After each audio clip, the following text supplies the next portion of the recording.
26th day of January 2020. And Rana, and you will be sending message. Still, I will January moon. You see a few moon and I and check. Bosumeno, a best January day, a year now into me, a choir, and so, and 26 days say we are 4 days away. Say, a year, Bosumeno, a best one, I say 5 days, and can 5 days. Okroponadara, the patching, yeah, it's another day the Lord has made, we should rejoice and be glad in it. But, memory fee, say, who peer through fear no quantity, over nose mask, no. Since he say, yeah, good day, figure say, ban, I know, papa, as I say, on daily basis, you record more than 600 cases. On daily basis, you record 600 and more. Nti, enya good day. Ye no mpono, me pe hwemu me ye no. Nipa ayare eko hospital. Na check enya malaria, na her symptoms na zo ko ne ko he. Ti bia ekura mpa obekọ na dam.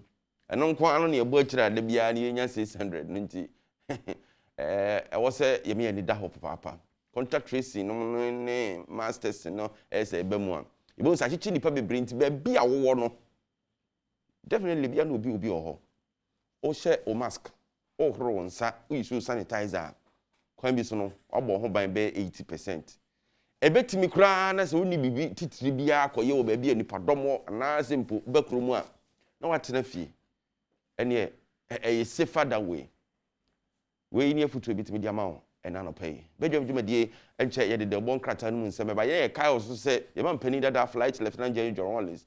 Ye share na yi ho share na nsane na ekosia da ko ya sorry na nanyumre apesiri ba so nra ye de netumpam ema chese mpanimfo atwetworo ni amintim ekohwe no political leaders, religious and traditional leaders nra amanfo koya fine ene se wo hwe arrangement mpanimfo aye na ene 26 January Tuesday no president and first lady vice president and second lady afi former presidents any on spouses next omo yire no and as spouses of former presidents and vice presidents, chief of staff Beko Hone, secretary to the president, secretary to cabinet heads and former heads of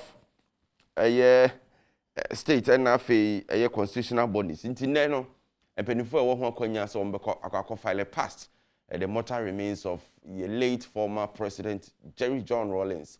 Enra arehwochin krofo pa ne arehwo no nso ebesa to aso sanse ne yobedampem the whole day wochina nyame adom a ene bepeja no na yakọ independence square ya yefusumo atwato de ama no ansana yakọ akokora no hye aka bia nso no ebeto aso sa nti yeguso a edi arehwo yeguso a etwadwo yeguso a etinisuo ewo yema mpenda da fly lieutenant General Rollins na yiyo ho anapa yi mini aba mame tra diamond ewo ha amene ne edi dwuma yi kai sebidin de na sei ampofoje ye bekodi akwaje nkraba e ba nemom enen so Supreme Court betenase ene Supreme Court betenase case ni ye to aso stay of proceedings a NDC flag bearer mampenda da John Dramani Mahama akọ file no say na bekosi ene court be so ye be de pa nti ye no nya ni ba akoso te court na ye hwe de ekoso yetwe homreba ye de nsem no enkyere mu ene de ka ho nyina ebebre mu Adom. Yedanyame ase. Adom. Obi a hoye. Na ayi you say powder mo no half ana ze mo bufu na makata half. Mask ni ntina obi sa no. Ye bo ne yanim nyina na ye de mask na hyefa. Ahyefa. Asemo. It is say na asemo abawi ase no. It's a time changes. Time change. Unim say we kura so ye ka. Asa be ka ni problem ho. Say enano na enkwara bi school yi. Na nkora mask mi kura some pharmacy bi say me tobi na ono ayi ade na ma so ba ko 1 cedi afide obe package obe ba we say you say ba ko 3 cedis nanka me to 20 na so ya mam 5 o te bo na say awoye me to 5 nti e che na me ko pa adaka de bi say you see adaka no e say e bi digi 60 bi digi 65 ni ade and mask you say umpo just auto yes auto and yes auto dey na auto in a day we use be 2 akwala no dey use 2 in a day e dey no nti so who connection no nti use bro and me nkasa asem we ma amanfo adwemra so say mask no ehyew no ejina wo home ene wo nkwam what I say sa wo de bo ho ban ne da nchen a home wa ho de wo wiase ne home na home no nti omo de etimi ye fin poto wo hu obi dia tumi se aye fin poto wo hu obi dia tumi se wo yusu ache sa de na wo ye no wankasa na wo kun ho because from na wo twiko mu no ekọ wakoma ho ne waharawa no ne unipadua no da bia hoden gina na nkasa etuma de we eye fin ne hye wano eye o so police be twu ntimi ntam bia nam de afu a eno so ukun ho etu hu sa de na ye empukra no ebse yesin sati anyina anya pe yenipa nyina ne bitime but in a day we also use we baako ade echi a ana ko du bia oyi ato atwene sa aye fin se enye fin nya aye fin na chese aye infected ebi won ma o use ebi a wanko ba bia mefin bia nka ne de but o use for a day no aye disposable nti we are ato atwene ene na ye nka che wo because we need the offer abonte na abetare so what I say? What I say, pa. Eti ye can say no disposable no kra na bi de ya so den de ene na de ye sie no. So ne dombe na watwe na wo yi to ho a wo pie a ye be chene nti. Ni kasa de ye dombe ya what I say. Nkan mo mato de ye black no. Ato de ye black na enye fi otam ya no de afu a. Oh how ho. You're very careful. Oh how say enye disposable na say ni sie ne de udu fie na na wo so usi so a enye so usi anadwona no pa no atam e so ma awia bom also ma awia pa bom ansa na obesa de ahye bi ma de ahye sa ne man kitingiti ya me ani anko ho a na me kan doctor bi post this here on Facebook na what a quick one just answer cry na call papers mo say be say my doctor ni say the situation in Accra is quite dire with more severe and critical cases every day. The COVID treatment centers are full. Seriously, I will impose my own personal lockdown if I were you. Okay. Or say avoid all social gatherings in Accra, especially parties, church services, funerals, clubs, hangouts, etc. Also watch the state funeral on TV instead of attending in person. I'm told there is a whole channel dedicated to it. Any Adom TV crying. Yeah. Also get tested for COVID if you have flu symptoms. Please stop self-medicating for malaria. And what also say stop the spread in the office. Don't go to work if you feel unwell. Work from home if possible. Go back to shift system you had just after lockdown this year. There be a last year rather. Last year. I say it worked. Boost your immune system. Fruits and vegetables do wonders for immune system. Spend time outdoors because fresh air, sunshine and exercise strengthen your immune system. Get 6 to 8 hours of sleep. It will help you fight off the infection. Avoid stress and maintain positive attitude. Drink lots of water and stay hydrated. Now, doctor, what careful to some say na so money dino. Debbie. Me dey okay, bro. For tinting in a baby, I me then say if I were you, I will impose my own lockdown. I because think Dr. Rada Hackman. Dr. Rada Hackman. Why are there? And kind of credit, why are there? Some any wa, some she moon and nanti, but when said any she be a quacoyeno. And come impose me own lockdown. Till you are so far about Sebetimia, who had now trigger. Yo. Inti nye da bia na odi dwom trede me pentos na medru adwom me penchene na medru adwom sa ne mani nyina wo se ye hyase na ye keka bom ye hwe de obonkrata na de aba na anopay me de daily graphic de obonkrata na hyase a enshada nye asem a yasem foforo sa eye asem a eye nimsem na san ye arehosem fi se papa je ne da hoyi enura na wodeda no na abusia hyase ene Ghana de sie twa ne ho sia ne dinkre twato na the graphic de ba ye ne de na chese wo hwa amafo enro kohwe no won ra ho na ebra ayi emema mai ema mu iso enura no se de dikan no mo ma so ansa ansa ne nso mo asan e de Ghana flag yi efo ne da ho sa akode yo Ghana flag na Enti no wasam enononti tear flows as mourners bid farewell to Rollins. And no wasam waha GHS intensify community surveillance for COVID-19 vibrant. Enti no bina na okay. Ni wasupa no tear for 27 no. Ora mahama so waha Enti Mahama files fresh application to amend processes nti ne court nsensem no wasa file ifoforo se wo monyen sakraye ewo emho hyehyediem nana Mefa Ghanaian Times the Bokrata no say upsurge in COVID-19 cases.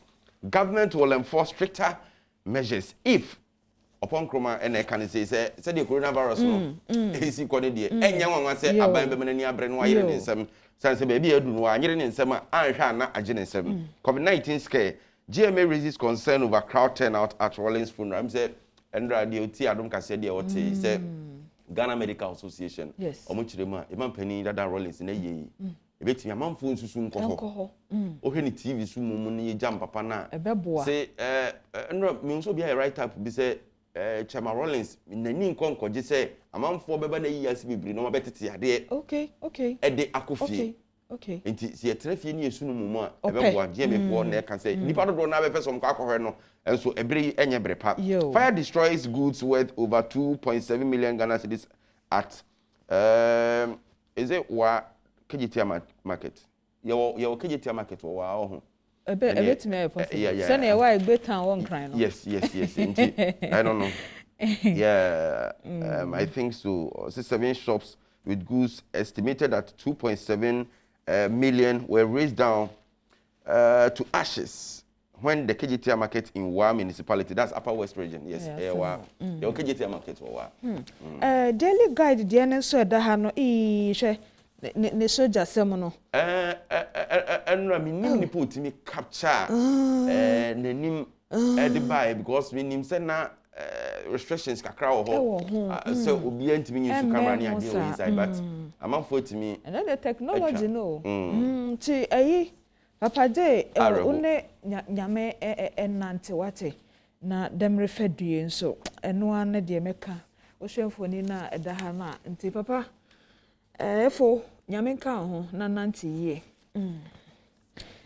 ade me de si my chronicle the Bokrata or say Agno chiefs snub JJ's funeral say they will not be part of it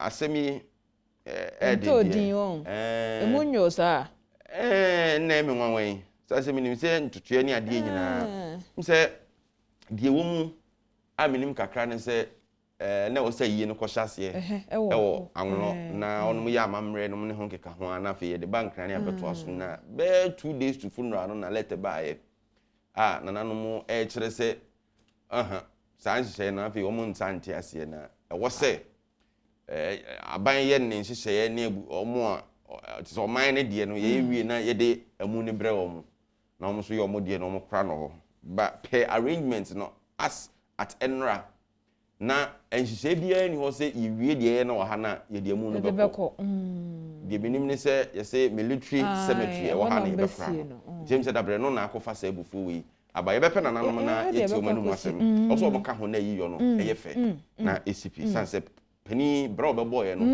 na yi ne ihe nyam hye nyem papa mu ex-MPP chair bemoans dwindling fortunes of party in mining areas and politics a battleground for northern professionals. Chronicle the Bokrata dia ode eba na memfa new crusading guide enwie Mahama files application to amend his petition again. And then some Penny dada John Dramani Mahama say science sakraye on this radio dia to court me na court betena sintie behwe be suicide body hono be fa na GMA calls for restrictions on public gathering as COVID cases surge nti we any kakreba de bon kratam na bra so se de kase de banti diamond wa ha die be dwam kama eno achi na de aka be beto so we be dwam nya no obi a ono ada se won sorry na de achi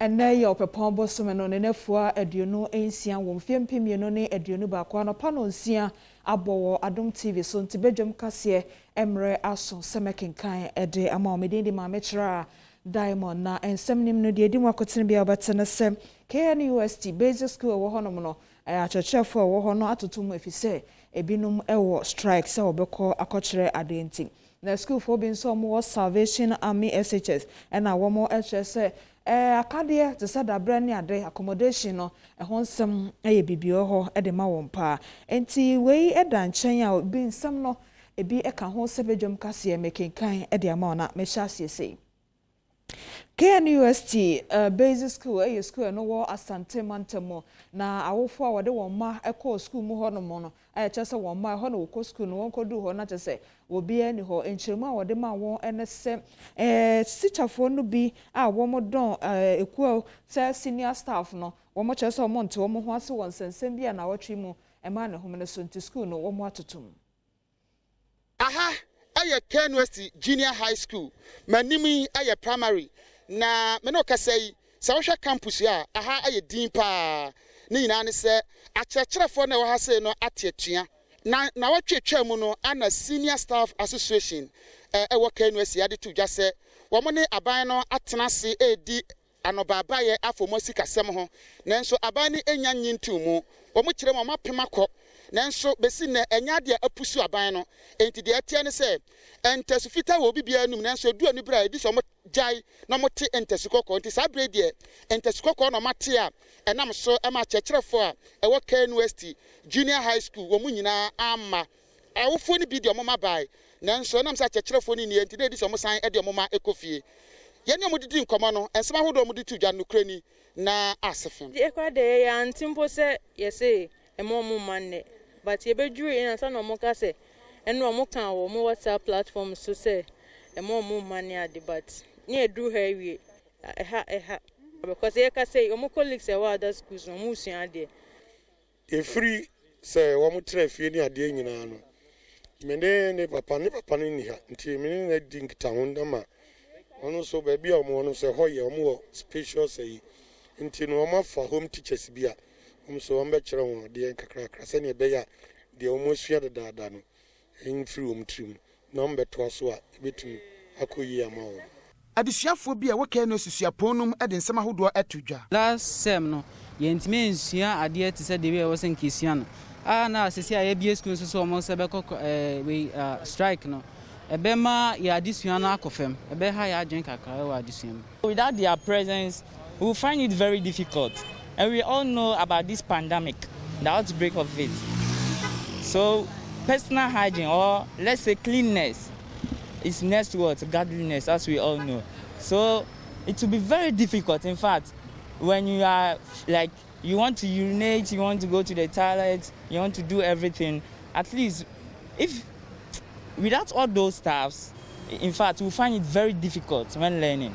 Until sir abino ebe share senior staff association for womakuma so ade amomo no say ana school ha ebeye nana awuku denchembo amane boni KNUST junior high school Doma aboabo eyekure wo Doma Central Kropono emu na Salvation Army SHS school for wo ho no chese won akade bi te se ba bi obeda ne niam bi obehia se school for no won yam hyehye won fi se enhyeda nye papa sa enti wan wofo bi kura so chese eno so agya wan yam hyehye said ya eda ni city ene ye bobobobo ho o ka se wo da wo ho ha kra wo be pimu bi untimi nka se yare abanti me de me isolate me ho enye yi na fan ba kokra mpe ene ye adwuma wo sa dan ni dan mienu na aka no fan ni ti yare bebre amina ya da suda classrooms SS classrooms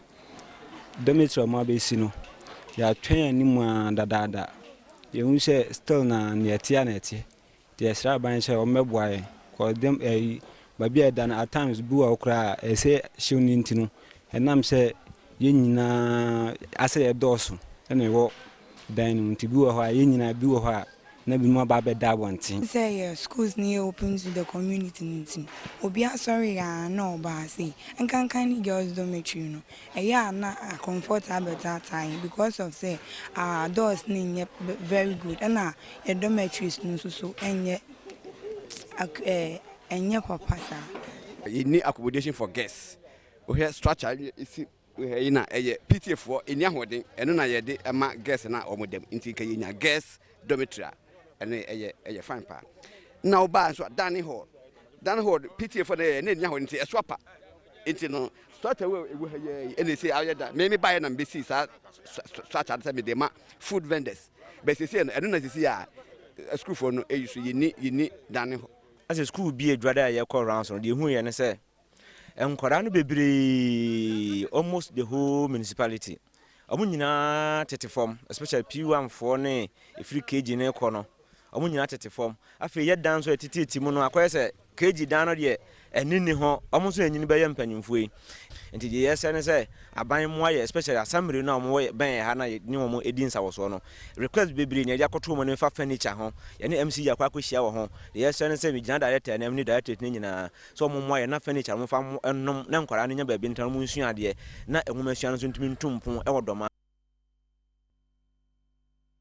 Afe yenkoboa sekropon no empotemo abofra anasa abemuwa Bernard Kwabena Poku a wedi mfrihye dumiensa ena anano adumkase ebo wamane se we abemuwa bi asukuu dan ebu egu ne so na ne papa ni abre pa de kyerese efi brasa de yaye eto ne ba no boa se municipal no ene education panifu a wo ho no na nka wo hwese ebi ade ekoba ye no nti obeye bibi e de aboa ne ba no na so besi ne asa wo de wo hu jim asa wo mfa wo hu jim motro mojo suban bi saa enti papa no ne bu afu pa bia to nice hamu nti ma we nya ko bia mo na ma se bia ka si ana ma bia le bia na teachers mo ba ana bia akonya ba eti mo afa ka ma bo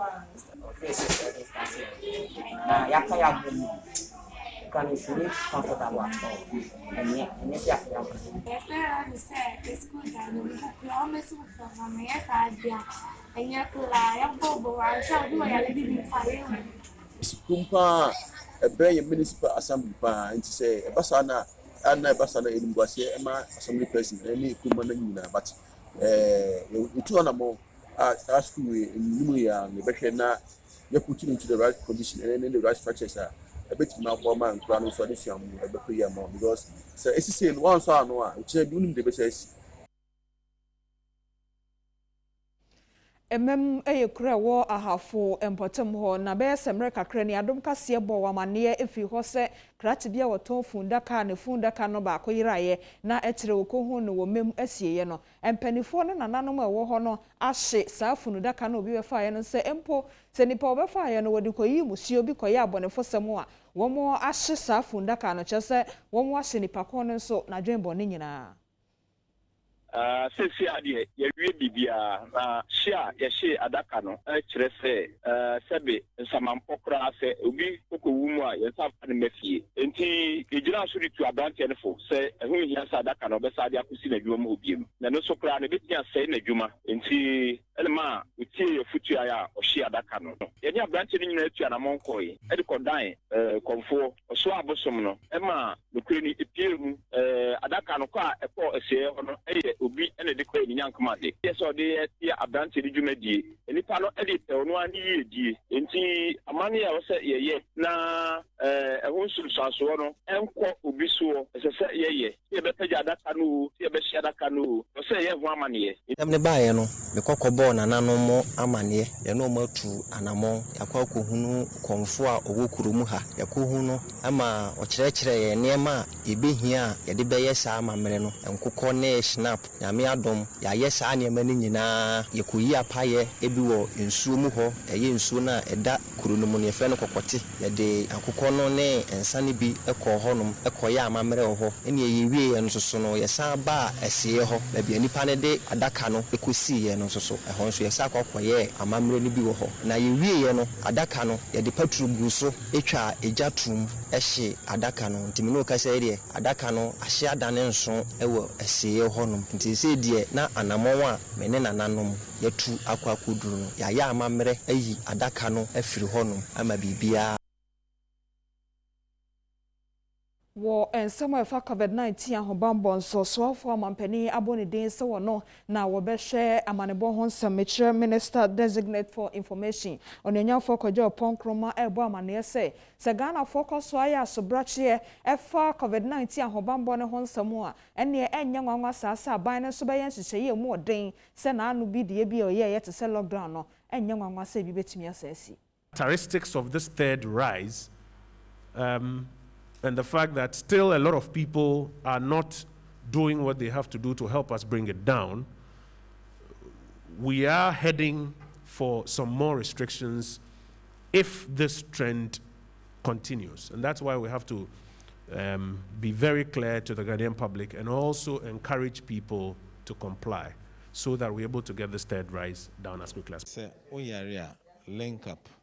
Say system no cry na ehwe yenim se wo fie say condition woman ni e chiro ni ye ni e bo ho ban na say obi wo ho akoto oxygen na obi abani fie no the business so no enye fi say obi obehia oxygen bia no o say wo ba bia ebinya direct observation enye say otini fie na e do oxygen sin so no ja no hoko eni e stress na mo ye ne san so because what na fie a che enu tina ma oduru sa o quite positive pair bra ni observe start says sampa e be hunu ni apempa ama so be here as admission ni apempa dan say better na hwa bia tama be fresh no na Wo enfifi mantam so multimedia central ni Richard Kojo Nyako ena wabo na baso chese eba no central for wo empotem hono mo a wadamufua wada sronko enti abasobo dwumade bi eye Osaberima Royal Maiden Award ceremony no ono ena woje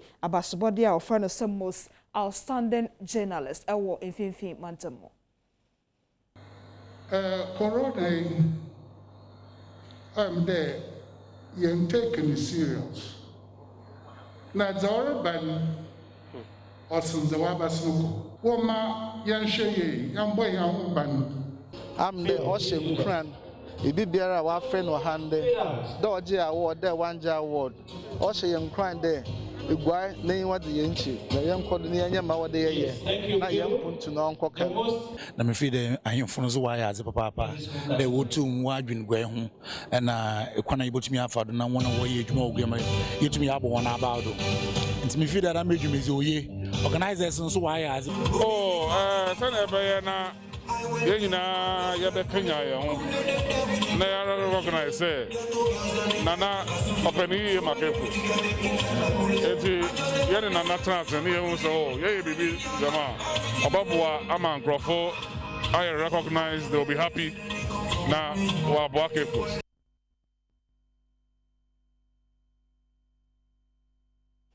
Afe and somehow far Jerry John Rollins ni wono ehon sensem entuma bi ede na mountain so omafo frefra na ne din ewo ni nimfo ni ejina homa se wo seda ye entuma no se kanema mpani Jerry John Rollins wode kura no efa na ye yi honsem na no ena se wa prempe ne wo mo eton san entuma yi edi enkomo sei ene nchiremu a wode ema no fa entuma no neto wo mo a ehye ene na sekira nkasa papa je entuma no omuntu kra sana atamios woso ofrimu na ye tontoma no we dia ye ntokra titi na ya shantifo no omuntu mi tontoma no nkrafo na igbefo de omuntu mi topa most of the people that are coming at West they are really buying the cloth omuntu mi eyesika samo yenim ebony post tam ebony mimi ni ebony ba owu ye no ntoma no oh yenye skapa omuntu mi to both the youth,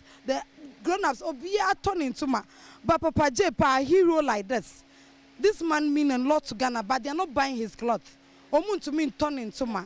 Oh, yeah, young say any money and I babies. But we know, my mother funny be brave, in Sonia Kane. Oh, at times so moba, Omunya bisa, na yaka say Obia. Until last week, my sister Baku bisa say, I saw motor money if a pan so. Because of Papa and there are no city enti. Oh, moto. Yes, I send the name giddy, but Edu a year week now. I saw more person motor no more. At times there are no more choice, and then I yes, and they are sitting president. But where I say, oh yeah, former president into yeah, Tomo by say at times. I just ran out of the brown one. This and the other one.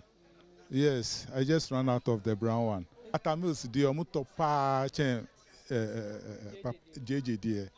What you say?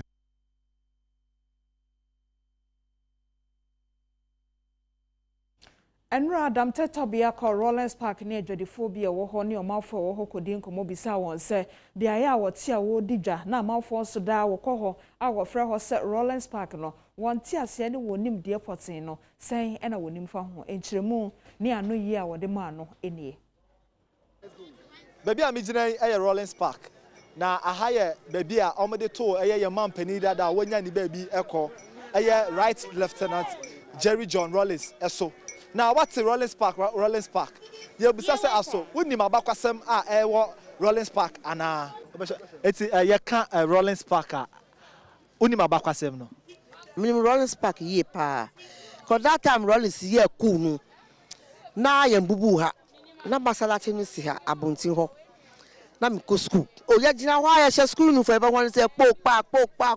Ade na ekoso. Soja foi na abai. Ye nyina ye gina ho na hu popo na ye ka hia bio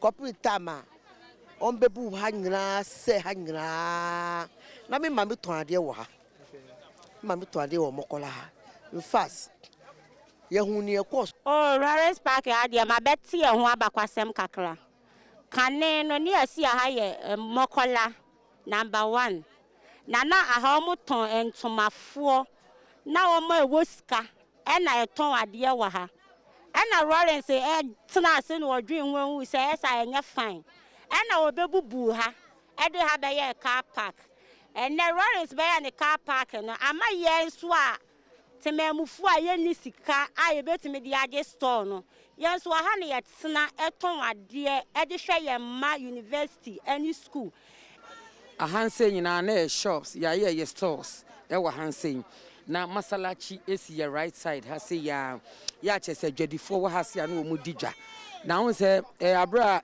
President Rollins ebe ye in the first school no he had the perception say black market bi no ne maybe kalabule bi koso wa ha so that pushed him and oye na dwene say there be sad ya obe cause demolition amane ye fra ha Rollins Park amene ye nso aye tonton ne ma wa ha no ye nso ya benya ha aha ye tian nti obi dwawu a obi nkwanso mu ayi ho mejidi se ensama omo ton ade e wa ha no e ka ye no wo so wodi bi ato ukotodwemu medin e de damte tobia Abakosoma fa Rollins Park ho so na meja de bedwam kase no esi na me so bedwam dwumade no guso akoso ntikoso Adom TV fi se Professor Walanyo Wallace dia kansie mu nsem no ebro eno achi ena akoye ukuade sepe kakra ebeba wakon sister de bebro ebetena se na de ekoso ewo eye kanema mpani ne de daye ne na kwankwaja ho nsem nyina nso ye de asomo ewo bedwam dwumade so midin de mametra Diamond memoache edase Parliamentin tom ewo Ghana FA honso adia na odwani eche hodia na ese nche bia mpemfo bi epono edema transfer window no etwensa akoso ema eye clubs akese ene nketo a okuro nyina ekodwa manso ekope place on between sia kan dia boa ema mudwumadi a mudi ne etwensa koyi ene omo eche se eye fence ne no ye tosumie no anase second transfer window no yasan bie biuma clubs no be fi asese on betwensa to place tututu ene etwutwutwa on betia beboa amaniema etwa koyi which kwa na apekwa this time no transfer window na bie no obetia kofa foforo until 16th of February and as that transfer window it will be a second window no employing chese 11:59 p.m. Thursday 18th of March 2021 ebesa kasan fence na etia satum na fair publish e o F website players ahodra air clubs asemesi na so benten omu etia toye ene boa ema niema etia koye demom we so ekirasem enie Ghana Football Association ikone kyerese February de tosu dunsia ene wo hwe ni mu se transfer ntokua no wo biedi ato wo de ama Ghana yeboboku ahodo no esan ya de kodie wo corona na ano aye de ne wo ma Ghana munti empinfo ye kyerese boboku ahodo ebehia players ibi na obesi akan de amboa wo no no ma ko manim ne santi na wadadwene ho na wo kyerese omo bie saa ntokua tumu a match ne de tosu dun wotwe na obesa tumu na boa na boboku ahodo agina omo na so na league kese ekoso okroma no asafa no ntoma pafra nti boboku ahodo esi akan wo man Ghana munhwe ni mu sentokua kese ne bie to ho a press ahodo omo pe no omakodwa man so awakoto wonom abedi agro e de ama ho nti transfer window ho nkomo ewo Ghana han ane yedi eja no nti 16th of February elbosumi a ye be wrem ya no ane nyame adoma saa window no yebetimi ebie mfense ne betu mu dia March 18th ne asatu mu se twetwere nti teams a omukofa ntebi afi etwem no ne betumi to proper and then quality players a ombetumi ginam esia kansie omato atena na boa ema league log no wasesa obobre oso woni sika so dia ene yohwese ne mesi koso na musa amanfo edidi a na so usum ba bia ohram eno ene nkoma eno so aba but yen call national under 20 the black satellite of Ghana eho ana coach Abdul Karim Zito ono ana kita sa timi na amafo bekaya wafu zombi akensi na under 20 Ghana yen ekopeja franka na ejina kunkun mafo de sobo ewo Ghana Football Association for pay for say friends and cronies o maka so na fofo ene wobabusuafo bi ema na make committee afa mu amato sade afroma wo mu koginam de national under 20 no na so ni nyina mu no wo mu etime kopeja franka na ejina kunkun ene omo san hwe nim say African under 20 youth championship a eno so ebetua sa kɔ no nyama ebetua koyi ediamom enra ana draw no etua sa todwa a Ghana o hwe chi kwan dia ya pair with Tanzania na afi Gambia and afi Morocco group C for 2021 total under 20 Air Cup of Nation host no ebeye Mauritania na ohwemudia na somso group A omle Cameroon Mauritania fo ni ginem na afi Uganda ene Mozambique omo chiwo no mhyewa no mayo Mozambique no omso ejinamu bi na afi so Burkina Faso Tunisia na afi Namibia ene Central African Republic omso group B a omo ehwese ombetia boa emasa under 20 tournament nyama akoyi elbimemu ha na tournament no ebe hyase kweseda February 14th edi akopem eye yawoda March 4th 2021 and asan shares kono ebetua sa to 20 under 20 African Championship no ohwemu ne sena nyama esi ekodia na Valentine's Day 14 February ana ebetimi edi atentams nti we ene nkoma eno so apim ehonum yekɔ eye minister dada ne din ene honorable Isaac Kwame Siama ono so ede nkomo kakra tua sa tudwa ene ehwese ne masiti a na se papa nkompanfo kyese hand over ne private car na se campaign for the man e minister na kache ana afi Bangalore no team no utimi sampa watententen wodam ho nyina ede ho safo akoja mpanfo se omonye ezanse wadi emfie makomako bese nan ewe akunya so ene yesa eton sande afre minister fo no didi entuen san bepiem na eno ane yekɔ mu ene kofume no blue wonderful etwenko ebisanse honorable Isaac Eksiama ohwe ne dwumadi a wadi a na wogidi pa se ade adanko bia no ewo no konsan na se na esese ewo no konsan ane ewo no konsan dey obi foforo ebe eno mampanyin na adanko kufuado wobo wora ne tiade Mustafa Yusuf din se odini panyina anche woba behwe aso ehwe mabunu ane agudi nsam so na sa wobɛkae ne ye pa enfie na ye twa munu owura Isaac Kwame Siama ene da so ya no ane ya woni kunsa ade afiri wo ensem yi betu dwa saa no aya onwanfo wanwan kopem se na obi ahwe ne Musa Isaac Siama beto akoso abodwuma na so ne ya bɔ na efiri hɔ yi papa ba ko a ono di akotene wo yebo mu Kofi Manu dodo na afa ne Blue Boy wo kyerɛ sɛ Isaac Siama ye yi na efiri hɔ no enya nwanwa wo hwɛ papa ne nyuma wo bedi ya na bebre na tosini enanso ɔmanpanyin bu na ni guso a na ne buafu ewo sumase na ne nam so ene papa yi ya bɔ ne na so tu a ye de owura ne tiade Mustafa Yusuf ebedi ade amanfo ye be ne bo honorable Siama ye even though me ne ye fine ade but I knew he will not be given the chance again. Yes. Huh? Australian visa scandal. Under his watch. Under his watch, as a minister. They only swept it under the carpet.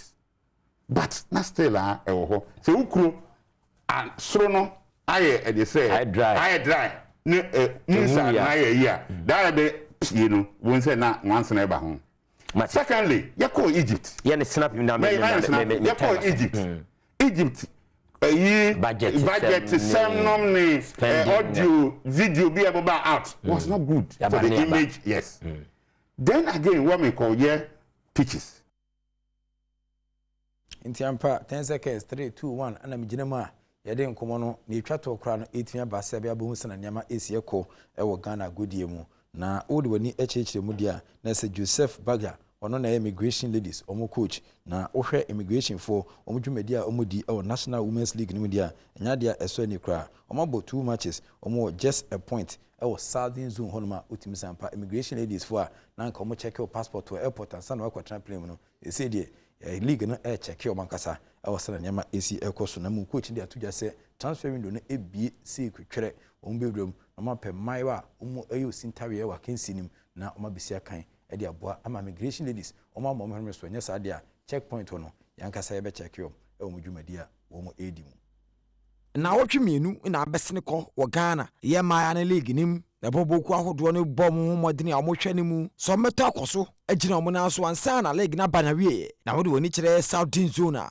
team baako a wɔtwe fa ne bo ɛyɛ immigration ladies osi aka na ahodoɔ mienu ya wonya ba no baako pɛ na ne coach a wɔda wɔ mo ano Joseph Baja wɔ kyerɛ sɛ animanim ya wɔne mpanifo kosi nkonwa na wɔakyerɛ mo sɛ players ahodoɔ mu di agorɔ de ma immigration ladies no ɛnsɛ mfata nti mpanifo bie kwan to so metumi ato players ni bia entempa so wɔ kodwaman so wona akɔfa players ano ɔdene na wabɛsi akan ɛde ama immigration ladies anyɛ saa bɔbɔko ne buta esi ne so ɔbɛkɔ n'animu no ɛbɛtɔ nsuom. We need to beef up our team. We need to, because sometimes when you look at some of the girls, actually they've played more than 8 to 10 years. So we need to beef up our team so that at least we inject some young players into the system. And that's what we're waiting for the second window to open. Then you can see immigration well. Joseph Baja wono ana kita immigration ladies our cinema city as say the immigration for ana needie obi a chioma na o check your passport ahwese o manka sakra mo ye correct na e wo mudwumadi a o egusu edi mu ntino na me adom so be free up squad no enka no ananka ye relegate ma to the background e kitchen ko aba say the west in Mexico so ma empanyimfo ne nkwala nyina ana afapia etu agyan ehwe nim sekwan bias no National Women's Premier League no ombedi makotena boa e ma niama atimi akoye mede ne enso soma mede ba ne besia na mo hye soma se boafo heba e de boafo ointment ana atimi aba ointment no waposo sisi ujonku widie bia wote ya bia wo setimi ka boafo ointment bia faster so ebetimi aboa e ma niama atimi toto yi e de ama boafo capsules so apomodem sem na to ba ha wo setimi ka bia memene bi guna ebetimi aboa ama niama atimi toto yi e de ama apomodem sem sanso ana Jeffas Health Limited e de Jeffas e do tetahwe kwa antibacterial mixture for the treatment and cure of gonorrhea, syphilis, candidiasis, bacterial infections, biaphobia, or set me can't Jeffas a bit young boy. A catcher that Senano question or password them. And dance among food, you know, but only Jeffas can save and no nebwa, MAD, a padodona, pomodium sem, and so 18 akuye. 1xBet, I've always told you that betting is better than Sakawa. Now betting the Uchani before, and I wouldn't before. Uchani Kuma be out in the Kuma San Manum, and it may come for the amount, say, where Japadim says Kauko, as I say, be the fee, mobile phone, iPhone, Fako Secretary, Yambaji. Yamo sika fako guso faketo abeje kese ho na beti upiga se beti diwa wa adwene ebebom bruta modern ada se obetwa de befu no wetin sending de befu no beti diwa ya ti afa adwene kakra eto beta o beti no open bet dia eno ne 1xBet ene nam aban enam gaming commission so aja tum se youth no eni mua bia de mamo aje se wogere ho na o beti no wenya kakra na boa ema niama etia kuye dia ma ye ka bet dia eno ne 1xBet ho danse ana mede ema yi o madama woman the techri ebedu sampempen so a yede enkoma ensaka wa gudie mu etimebreo hard working revolving and oscillating reporter Sergio Manucho nadama on the tintin singun krata so na another jude so na odebejam ohwe oba kampadu maulemu ene opresse mo ne nkofa awo eye inside ho a obi anso eye adwuma kama wonderful camera guys na afi for makeup to make down onso bo adwuma o my mic em so edi omhuni obi a aye adwuma erade tinani ma wonya okese na wonyi fu bia ni da so ni fanko bia ni da so hwe bia se tenadua mabo face mask dia na tim sampa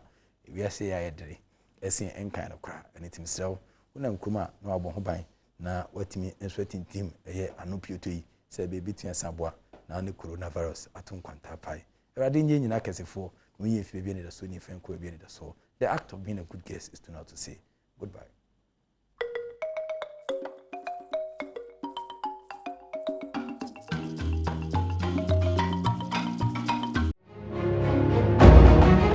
Medafo me watching in pray no so o share Badwam dwumade wo Adom TV so and no Badwam dwumade ne de ekoso nanso enhyeda enye Badwam dwumade ada ye de so no efise enanso eyeda etoso mienu say ye de daka na mampani Flight Lieutenant Jerry John Rollins retired na omanfo ne no edi enkra nyame Adom o kira no bepe no krabre enti wo Adom TV so no de efi enura ene ne kira de ye chia o machia na eyano panko ade na de yakọ enso asoso ewia nso akosi se bepe no krabre encha no peme moache ema o hyeden ema o yakọ ne titiro na yire ene ne ma na busua na manyoko ene Ghana fo nyina busia matranse wo bejamjumede so ye no monsana na ye fa dwen eno aye de mpanifo aka to ho wo mu se ye wayi yo mu de na so COVID-19 no ho nsensem no esese ye twen adwen ekoso na ye ni eba ye ho so da rubo na koso akama na so sarefio sa sobrachio se mfami ho obintumi ho ye bo awa Adom TV so bra wo hebejamwe no ama no afa wo ho enti wo show screen ni so a cases no de ye foforo ye foforo kra chesa fe na wo mo record no ye 646 ahansia aduanan ensia ahansia aduanan ensia 646 new cases and active cases no and also 3619 and pemiensa ahansia ene dumiensa 3613 and de wadia tumu ankasa sisudua se no kre we edi adanse se safo yi aya so wo moja ne wontasio ahwe de wo mo anya COVID-19 ya de no bi metre confirmed cases no 62135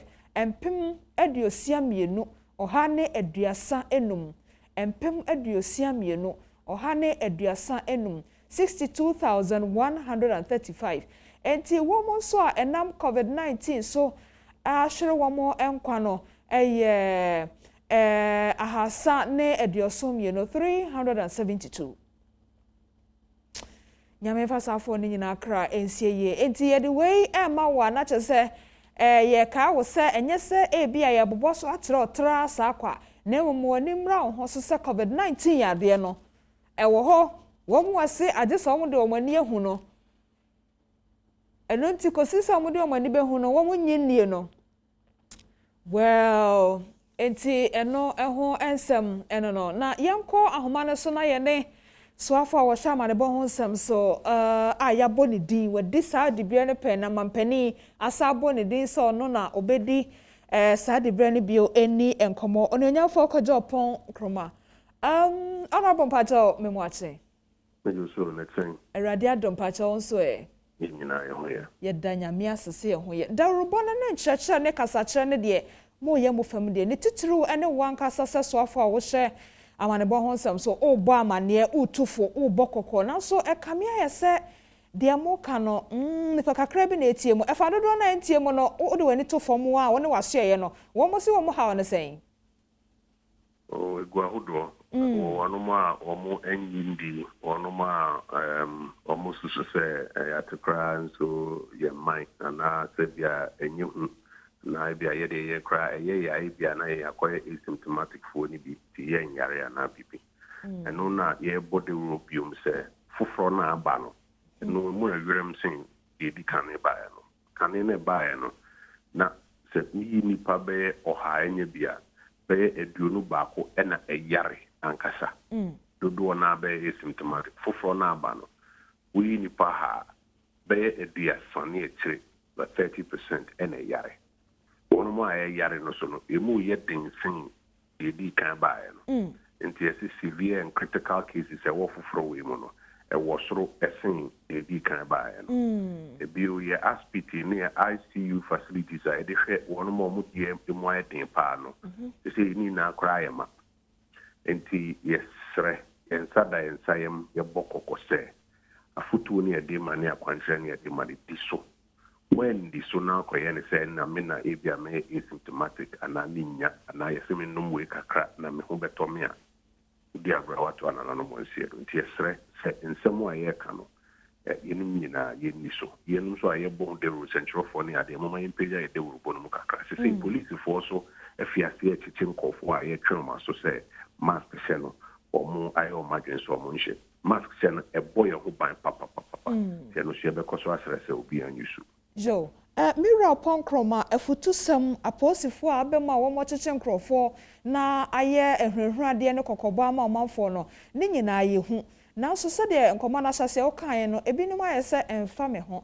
me fa mani hu o me kra de me immune system no ye na mugo so bodero no se covid no ne nua pani no oba ne mpre no so de ne ho den pai ye tuufo dem na se wantia afa ye kan wani mabonten se hyehyede na ye de be twe omanfo aso ama obi ehu se efa me ho na se me ye me fa mu de no mpacho eno ne ne we eno na me di kan catch us say opposed for start teaching kofo a ye trauma so omra kwan so biu omampaniama as what to say course ne ekoya de bia be nipa ahenu ene etri ena enye bi beka ho on the average there ibedum pempen so bia bia nyina ye mpeno eho behia se obeye ebi ne lockdown a ye de ba na ekom ne how ene obre ato esi titiri yen aye ni bisui o ton ade odwam udu park akra ye de lockdown ba unya kwan kra na akwakoton bibia nya bibia di inti se ne ye kase ye mo ehun mode na antra nko na nim se obeye mpemiensa ne ahesia anem se dumiensa se debia yinya ahenu ka ho a enti bebedu beye mpem no enti se ye kase sa abre she mask titu ntamo sa na wo se wonya ebedum pempen so bi o mampani be kase yinyina ye ntnafi na yinyina ntnafi na soja force anti gukrum police force gukrum se yinyina ntnafi a edi okomni obrani ade na bebre eno ye ba kwato suminu emra na nkasa kra ye de ekotia no punishment na ade wo no ebia eho be kwa ko hia so o mampani bi mie ko kakra na bia se asotwe no na enye din nti na nkofo bi mo ayo imagine se omonte se dugo bi no aba ebia restrictions no so cry mie mo kakra yati ase enti ye hwe nim se ye mu fakese na so odin de ye be mia enhyehyede nim no maya po kakra edwa so ye den wo ho ba ko bi no e ba ye no ye hyen fro no ye trotro no ye hu se ye tete so dodo a efa no emfa ye be hwe se ye hwe nim se san hyehyede no be san ba ansa na eno so ye ho asode bia lockdown no kra unity sabre de kokobo ne nyina ye bo se ne ade ne keka kono se ya na ye ho so ya mo ye ho ban na number no stabilize ya na amfia se anti ama form dia enema hodo ewo ha ampani betimi dia go akwem me did say ya wada mampani be san tena konwem na task force ni na Asia compliance reports police for ni ade na the report be sa abre no na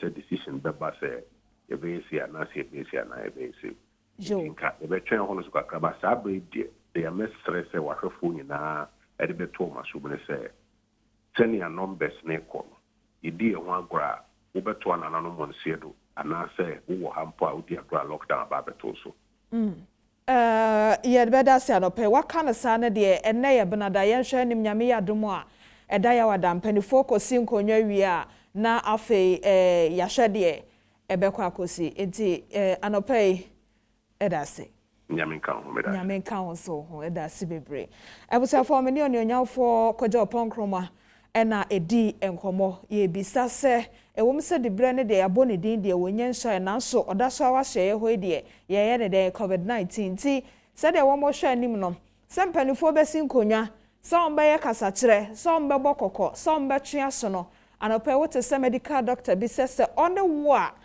anka no ankasa be ye ne ho lockdown ewo bra woni adwuma bi a wokwakoye ewo abonten enti se waso na adin o se wumu ade o se futio na fa ho se bio ya baisamo nyame ya dom na bia e ma okoka wo mu awu ne ho a unyankwa bi wa ba bedi adanse but ne ti a watwamu an se yenye ye fam de na ye ne hyehyeye so efi se ote se ro opon kroma ka se ayasa bia no kra hwa ye ma enti yemfa ne se bia ban no wo pese obeboa wo bra wanya yare no no wa hwe wa ma ho ato wo bra na ma doctor fo nim de anyame de ama won so a baby kura ye de kwa akoto ma doctor fo ne de wonim de na boa wo no na nyame abam no o se ye hwa ye ma o ba cho she no mask and why ba cho wate ba cho o kwa sorry ahye o ko jomu ahye baby wota akokoko tena no afekuo no jai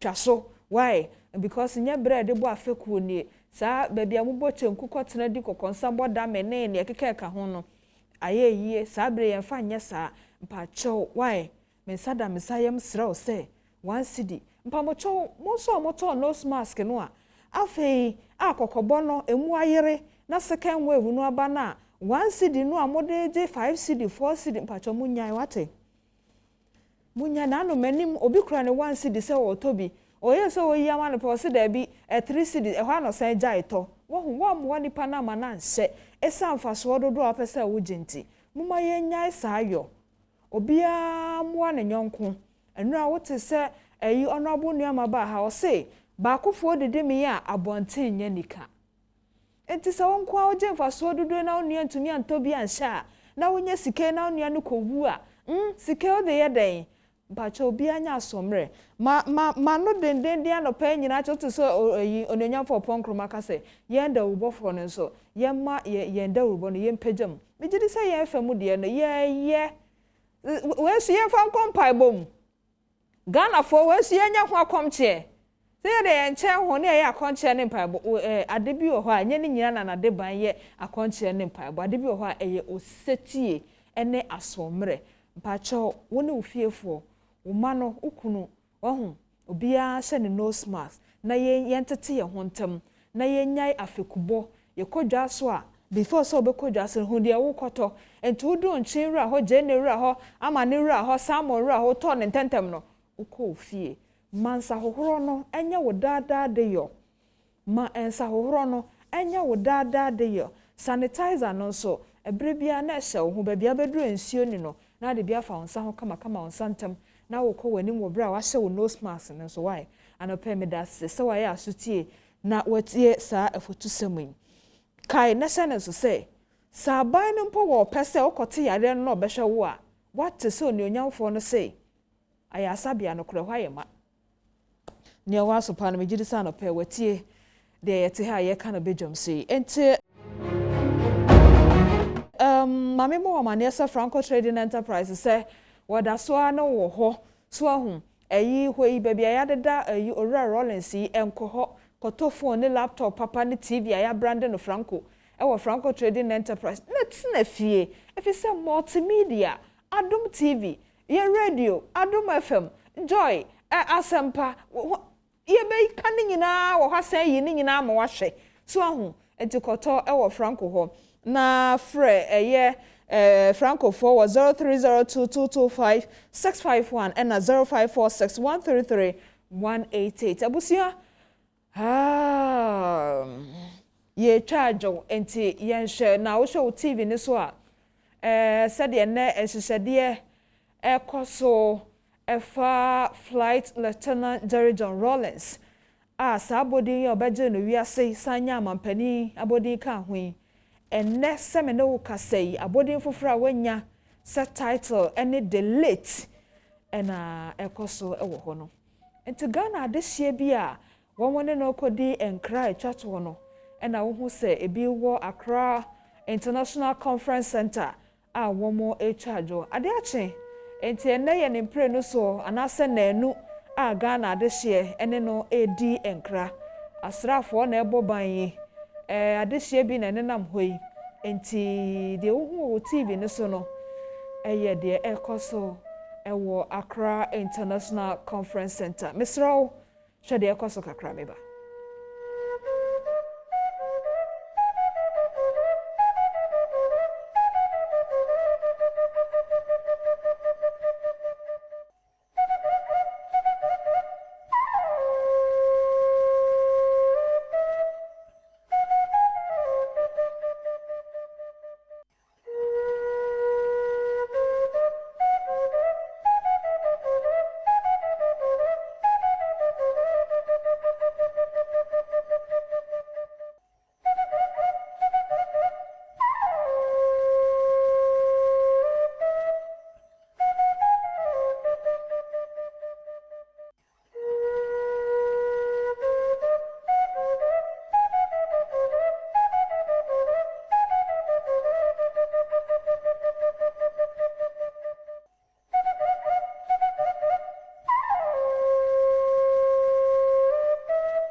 afe yanko from Montamo na dache hene nana yaw ewo ho yene no eni nkomo dache mpacha o mache da ma me jo so emburu na amonso Awurade adom nso me ho ye pa enti ukodu efie sa na meka no efie a eye kanema mpani no fie no hot sen abusua seden den na ekoso krobe poten so na wogina so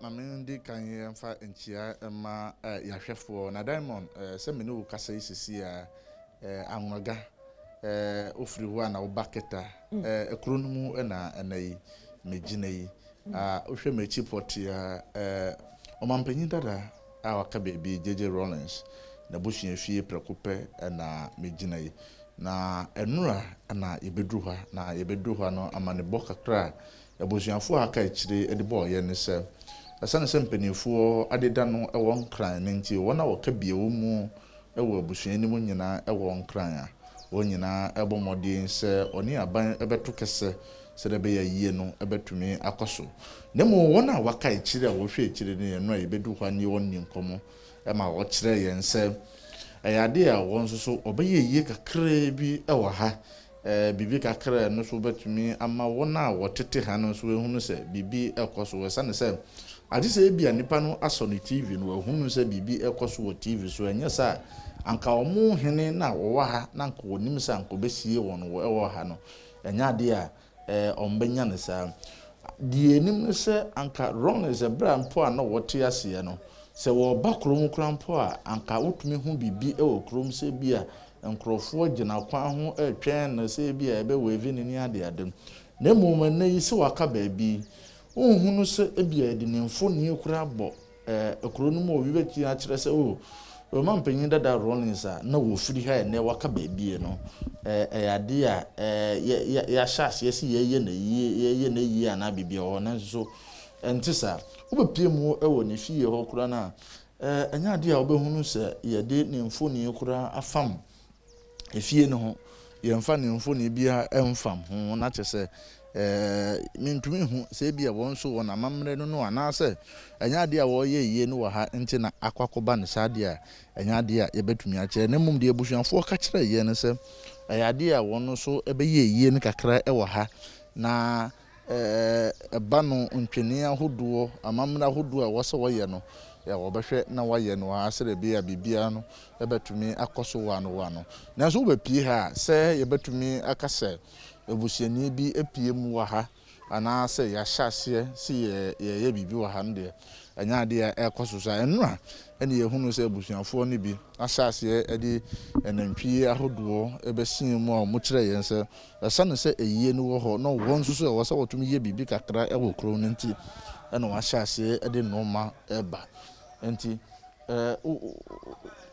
efie no kura no won akire se no amamra hodo ma ye no nyade a ombetumi ama ya wuremu enye se anka ya wuremu kura eni ebetwi enkomo na omadi kan akire mu se wohwe won abonten ha na enei won a obebo agbaja bebo amamra hodo a wose woye ekire se wono ehene anase wonnua ana won papa na ene wodafom no ade a eno so wono ebeye serebe ya wona e wo ha no ebetumi ehunu na mom omato ye ni nyina ahyeda de akọ abusumi a ebesimu yi ho no mususu se Angon state ni nyina eba no constituencies ahodo wo nyina nipa ani ahemfo wo nyina ebebo ahia February ni mu na omudi yie na nkasa ahyehye so esane se omohini na ewuo ye ntumi nya na yie ewo nkran kwa ema ne nya yie na esane se aban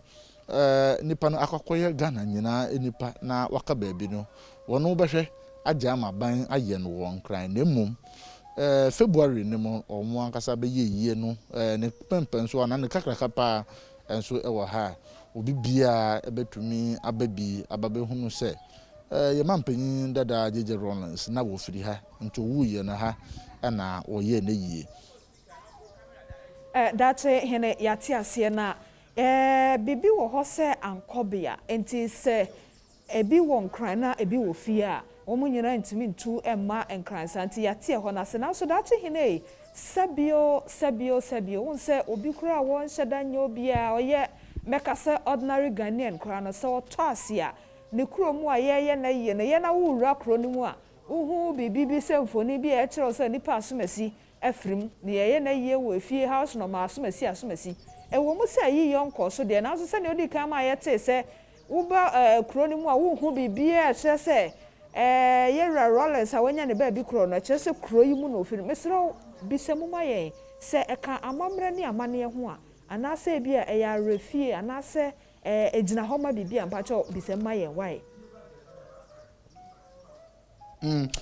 Diamond saa nkyerɛmu deɛ na nka yɛnyɛ abusuafoɔ no bi a ana nka yɛbɛtumi anya mu nkyerɛmu sɛnea mede kan aka no biribia kora nkyerɛ saa sa nka waba bɛpie na abusuafie na nka yɛbɛhu no sɛ papa yi aha na ofiri ɛsiane sɛ wotu me nsa na wohwɛ me nsa ɛbɛnkum so a wobɛhu sɛ ɛberɛ a ne maame firi mu no yɛyɛ na yie asie no awie nanso so ahyɛnsodeɛ a ɛkyerɛ sɛ maame yi na ɔfiri fie wei mu na ɔfiri mu no saa ahyɛnsodeɛ yi ɛwɔ ha na sɛ ebi a wobɛfa krom anaa so bɛpie fie na no a wobɛhunu sɛ ɔmampanyin dada J.J. Rollins wɔfiri mu na ne poster bi ni anaa ne biribi a ɛfa mu ɛkyerɛ sɛ papa yi fie ha na wɔfiri mu na yɛyɛ ne yɛyie wɔ ha anaasɛ yɛyɛ biribi wɔ ha no ɛnyɛ adeɛ a yɛho biribi asa na wobɛpie mu akora po obi foforɔ koraa ɔno so ebi a mesusu sɛ ɔno so ɛwɔ fie ano koraa no ɔno so wɔfiri mu no yɛde ne poster nso abɔ ha a woba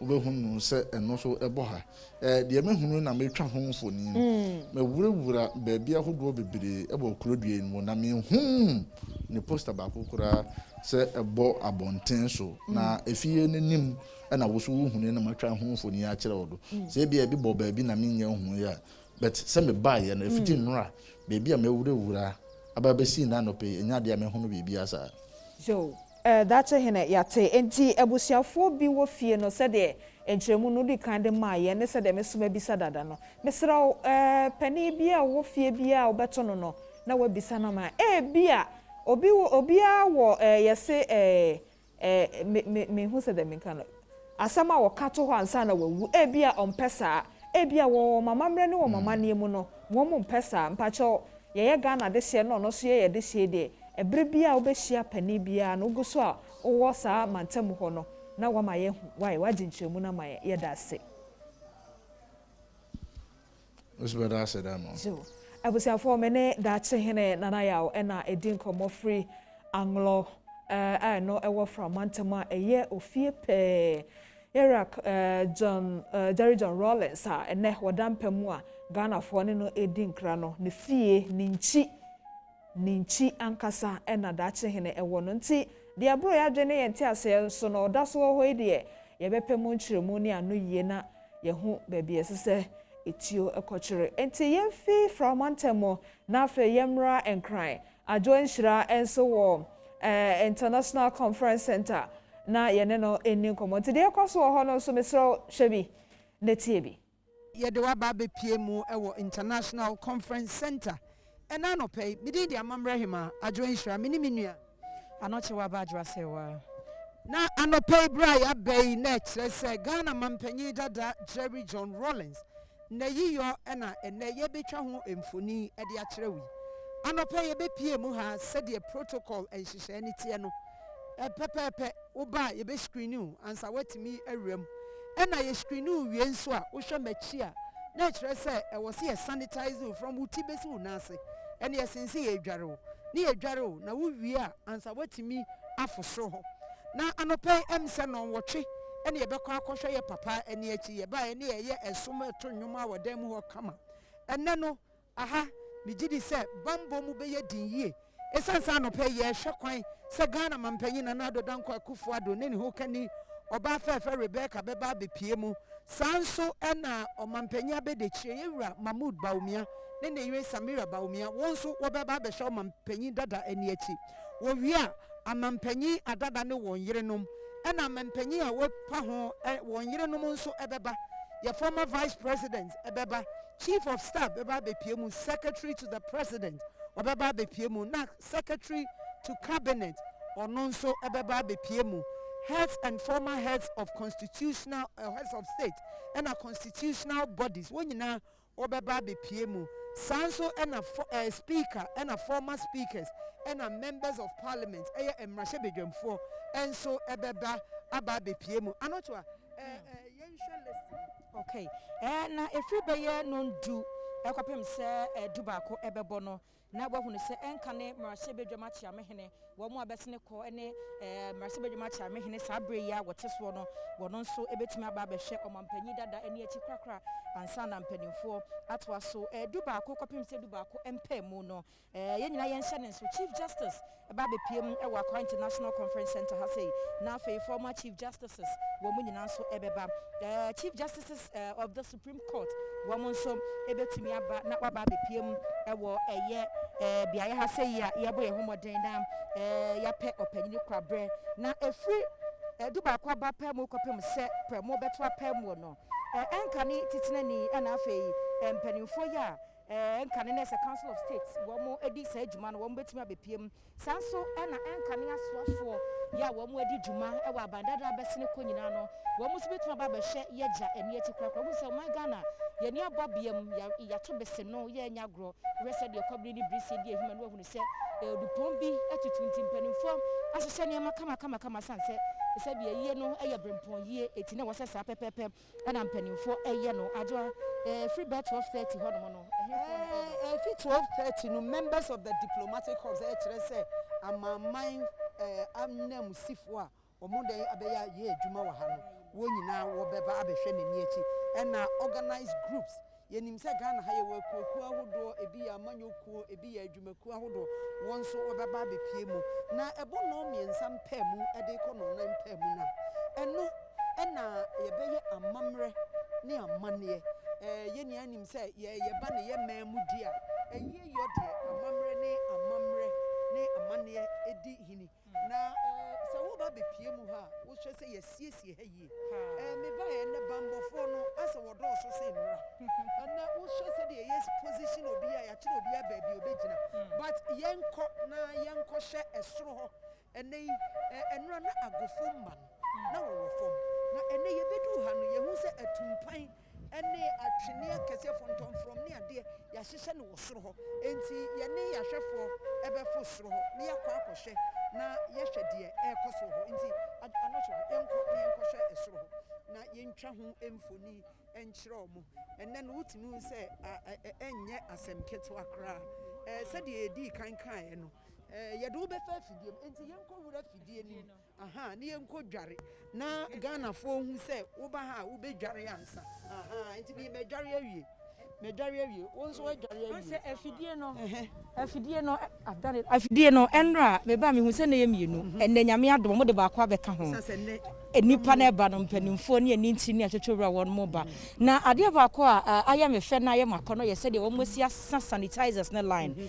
esan say my Ghana we are not in normal times eniam anu adane kakra enti na ebe fa akwanya nti ni astromanfo so obepiem wa ha na se bi mpanimfo hyew se fa afidie yi mu wo wi ahohoro won sa ma na nya se wo mo hawo COVID-19 na ye real kame se Ghana for do na hu ni se ye bosiremu kasem ebi eti mpanimfo adan na de am ye hu ni se ampa oh my Ghana ye ni abre say ye COVID-19 ampa ban so nose mask na won hye bia betima wura ha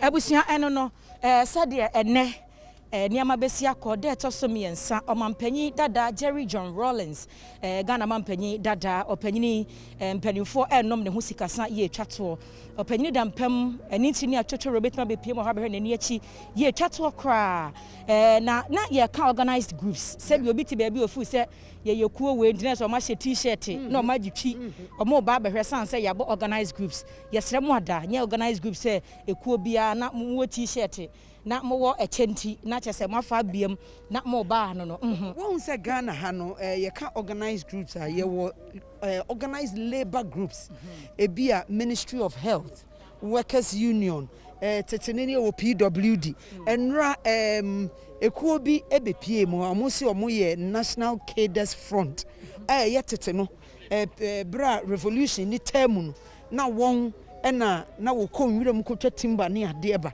eno no eye asradom ene temamufo a yaka won abom ɛna wayɛ sɛ kuo no enti ɛnɛ no wohwɛ ha emu na yɛ papa na mu no ɛda na ɛnhyehyɛ wɔ ha wo wura mu a yɛkyerɛ wo baabi a wogyina na wabɔ mu ase na wo wura mu a ɛwɔ mensa nimfa so sei no wobɛhu sɛ yɛ maame okunafo a ɔte ayi pa so ɛyɛ maame Nana Konadu Agyeman Rollins ɛne ne mma wɔte animu abusua te akyire nti wodu a na wagyina baabi na wabɔ mu ase bɔkɔ wobɔ mu ase wie a wommɔ mu ase biom yɛn nyinaa anim sɛ nka yɛkɔhwɛ mu a yɛtwa ne ho wie a na yɛsan bɛgyina hɔ na yɛabɔ mu ase ha deɛ nte saa wonya wura mu abɔ mu ase a kyerɛ wɔ no ɛno a na kyerɛ sɛ watwa ho ntɛmpa na wapie wo wura mu a yɛbɛma sanitizer wopie nso a yɛbɛma sanitizer enti na kyerɛ sɛ ɛnɛ nhyehyɛ no wa wohwɛ sɛ deɛ bambɔfoɔ gyinagyina kwan ano a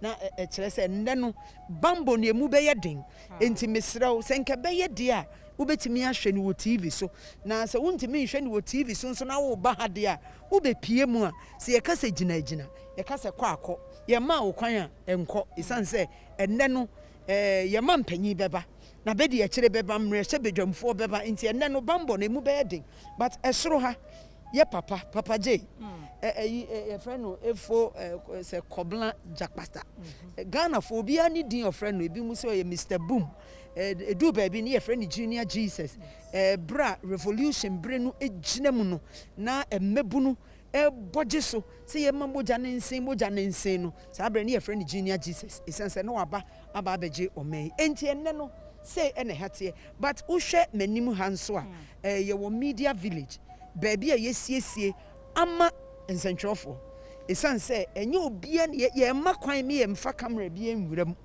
yɛmma nkɔ na wakɔ akɔgyina akɔtwa selfie Ghana mampanyi ɛyɛ wɔ wiase nyinaa ɛhwɛ bi enti ɛwɔ sɛ yɛyɛ ne nhyehyɛe wano na biribia ɛyɛ kama enti ɛnɛ sei ɛna ɛha tebea ne ti anɔpɛ yɛbaa yɛdeɛ wotimu sɛ nhyehyɛ na ho siesie sɛdeɛ ɛbɛyɛ a yɛbɛhyɛ dwumadie no ase nɔnwɔtwe ɛne yɛbɛma kwan na yɛahyɛ ase awura mu enti no sei ɛne teɛ wohwɛ yɛ papa sɛdeɛ osikita na fene yɛ a wowura mu a wohu sɛ onipa wu a woyɛ a yɛma nkurɔfoɔ gyinagyina ho but wei no wobɛkɔ no ɔma mu gyina hɔ nyina obiara dane n'akyi wate aseɛ ɛne yɛde akyerɛ no ɛna yɛnkrantɛ ne yɛakɔmfra no deɛ ɛne yɛdi mu dendenden a ɔda hɔ koraa no yɛnwɛn no ɔsiane sɛ ɔyɛ asraani mapa asraani panyin a wadi ɛdɔm anim akɔsa de nkunim enti Ghana mampanyin dada Jerry John Rollins ɛne yɛgu so a yɛyɛ no aberɛmpo yie ɔkyena adomdom yɛn a yɛbɛkɔ Independence Square yɛde no amu no bɛkɔ ɛhɔ ɛna yɛbɛkɔ akɔyɛ awufu som a ɛtwa toɔ na kyerɛ sɛ yɛwie a na yɛkɔpɛ no korabea baabi yɛbɛkɔ akɔpɛ no korabea ne deɛ yɛnim sɛ nhyehyɛe mu no yɛwɔ baabi a aman mpanyimfoɔ wɔka nkyene gu a anaasɛ wɔtoa nananom wɔ nseɛ do a yɛde ɔmo kɔ enti ɔkyena ɛno nso yɛbɛhu sɛdeɛ ɛho nhyehyɛ teɛ wonim sɛ abusua yɛ deɛ yɛafa ato yɛ ho so yɛ a yɛsi nkonnwa firi kwasi ada no ɛna akwasi asɛmpa tena ase ɛna saa nkɔmmɔtwetwe yɛfiri aseɛ yɛdi a na no yɛda ɛdi kan da ɛtɔ so mmienu na yɛ nnora kwasi asɛmpa korɔ no a ɛne adwoa wɔ mu bɛgyina mu a ɛne nɛ ayɛ da ɛtɔ so mmiɛnsa hwɛ m'akyi a wohunu sɛ ɔman Ghana yɛ frankaa ɛna kyɛ sɛ yɛde atwa yɛkyi nyina ahyia no ɛwɔ sɛ wohunu sɛ ɔman no kyɛ sɛ yɛni abere papapapapa na yɛbɛdu ehu nneɛma baako mmienu bi na nipa bi no mu dwen sɛ sɛbi mpreduasa accreditation da wɔ mu kɔ mu enti wodu hɔ a na ɛsɛ yɛ ma ne kwan ma na bɔ awuram no akɔ akɔhwɛ mampanyi da den yɛkyi nanso wodu hɔ asrafoɔ no bɛmu ahunu sɛ accreditation ne deɛ indeed ɛda wo kɔm nanso yɛde mmara ɛna ɛyɛ adwuma ɛwɔ ha yɛwɔ berɛ bi a ɛwɔ sɛ obiara berɛ no so mpo woyɛ media anaasɛ woyɛ nsɛnkyerɛni a yɛwɔ berɛ a bɛma yɛ nyinaa yɛtumi awura mu ne akɔ akɔhyɛ enti yɛbɛserɛ sɛ wotumi pie mu wɔ hanom na abɛduru a ebia na accreditation yi bi ɛda wo kɔm ɛno no ma wotumi sɛ wura ha na ɛno no nkyerɛ sɛ sɛbio ɛwɔ sɛ wopa wasraafo a wɔn gyina ɛkwan na no na akɔ wuram na akɔyɛ deɛ wopɛ ɛwɔ hɔ bambɔ ho nsɛm mpanimfoɔ ayere bu pampe paa nti ha no sɛ wɔn ho asraafo atwa ɛho akyɛ do wɔn sɛ odi agora bɛdi sotoro enti ɛma mɛgyerɛgyerɛ wɔn ho ɛma asɛm ɛnto sanse Ghana yato besen no nka ne na nka yare besen am ya no nyina yɛkɔ yare besen ka bibi ɛfa Ghana franka yi wɔn sɛ enka ye wɔ normal time enka franka ye pejama ne kosro na edi ehim but enne no hu se franka no ya sane no na kyerɛ sɛ wonya hu sɛ yenya asane ye franka pɛ na kyerɛ sɛ asɛm asi ɔman nim nti Ghana enne asɛm kɛseɛ ɛna asi ye mampanyin dada ɔno ɛna se yɛka amammu ɛtɔ so 9 ɛyɛ the 4th Republic ɔno na ɔyɛ ɔmampanyin a na odi kan kabi mamin kabi amammuo ɛwɔ amammu ɛtɔ so 9 no ɔno ɛna obesi akonwa no ɔtɔ fapem ɛna ɔtena so ɛna ɛnei ebinom nso ɛto aso enti no yɛ mampanyin na adodankɔ akufo abudo na bedi akyire ɛne former presidents wɔn a Ghana amamra won wo hwɛ yɛn so yɛma obi bia hyɛden okunafo ɛne man so yɛma wɔn hyɛden onse omanfo ebekaye a wa bra my Ghana ye nyina ye yadwense na mpanifo no mo sa abre no efa adwense ye befiri asrafo military rule nim na ya bademu kabima menka bia no ye democracy no sa mampanyi ya na wati adwaso ana wo pene ye de ne kokroboti si so se ye mfiri military rule nim na ye mra kabima menka bi mu omampanyi bi anka wonte ase obi anko beka se oh me chesa me ye hene me na me di hene ne yakoto aba ma enye ye wa ma hodo obi atimi se pampanyin wago na no he Uganda mem se atimi se na ni afi yeso se so beko so wa atena akonwa so nenso pampanyin dada wa anya sa won se ono ankasa no na odo kabi maminka bia memmu ni trimupo ne ne niswade hu a ode babeje o man ni se opese obi oye Ghana ni timemu ni bia no otimi fuafua ne ho so ye Ghana ni se ye kabia ono nso timi kabie enti na obae se de be amobrowa ni onibie enso ensem ebekọ animu enti no se etirimu po no e no de bae enti edu baabi no na ono kra no odope se obi enya no nkabi na akoye se asradom ommamuo no obi ase ehu ani suro enu nti kabima minkabi ammamu ana odo no enu nkra ka ho nti e no hweye e ma ye to waba e me yesesa ammamu kopem se enne Ghana mampanyi aye na adodankwa akufa ado enti abusuan bekoso ande de akire ya ba no pa de se twa ho mfonyini akire mo 9:30 according to program lineup no na Ghana mampanyi na be de akire ne wo mo ahokafo ebetimi abepiem e wo hase no maba behwe o mampanyi dada ne achi krakra anoto quickly mehu oba oson no bi mehwe se de wa fa ne ho na e wo se ye ne no ekotwetwe enkomo na sabre yenko oba bi wo ha obaby wa yen hwesi ebetimi ene no atwetwe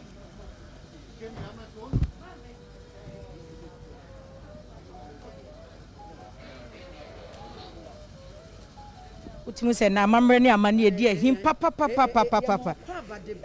Adom TV me jamoso na mpacho ye frɛ o sen ye frɛ me Malititi ye frɛ o sen Malititi na mpacho he na mo fi bae me fie be Legon na me ba Magroi edin e da so ye den Malititi Dance Company Malititi Dance Company edin na di ma be pie ha ene ma ho fa ene ye ba ye esense ye de ye papa ato ho nti ye so ye ba be jai na ene na ankasa no amampanyin ba nti ye be say di nanim se ne amamre kire no na edina akwakochia eye mu no a oda ho nti ene no mo bae se mo de mo be di amampanyinfo nanim na mo de won akohwe ye papa ni okay ti ye pese obi obebebia wo be hu se amamre de eye Ghana na ewo okay enti amamre de eye Ghana na ewo ene Malititi Dance Company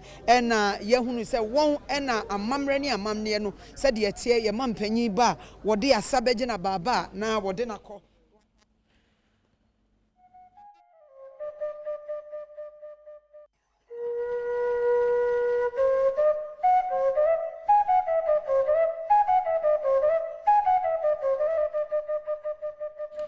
enti Ghana for ne ahwefo a mo share Adom TV Badwam dwumadie de ekoso wo Accra International Conference Center ena adwoan hira ene anatoa ba adwoa sewa na just the two adwoa square ena womo Akopie Conference Center de ekoso ho no womo atwa ho mfoni asanso abo ho amane e de akye no pino ane ye wo ede somo efa ayiyo yi ho mesra otweme me ba sisi ane atoaso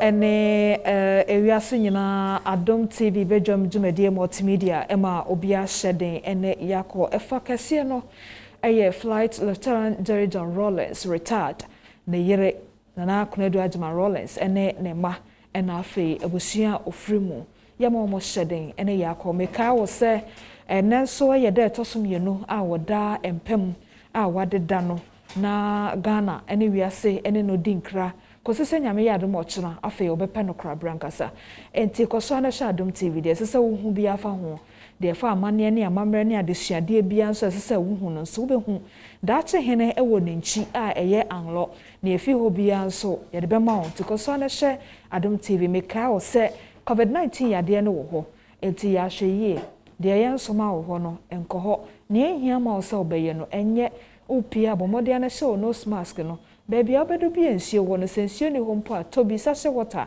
ohro won saye na sanitizer nenso fa bi sha wo ho mani ko school yi ene wankasa wakobedie nyinam na awieye no obia entwe ne ho enfri COVID-19 ofisa no pay yedi nkomo ye ne so afo a wo hwama ne bo ho nsem so onyonya fo kojo ponkroma edi nkomo no ma ya te ase se aya sabia no kra wunya yare ye de obekọ ho no ehọ ayema ya somre na ye ofemu de na obia ehunto no na Ghana emu asumdwe jojo no obia nya ne chefa enfrim Badwam dwumadie efisem de no medesi ha meka wo se omen na obi menya na nimro na mefa onyonyamfo ni ama asem no so se ba akofo de menya abonten ye de medesi ha medeni ma metra diamond memoache edase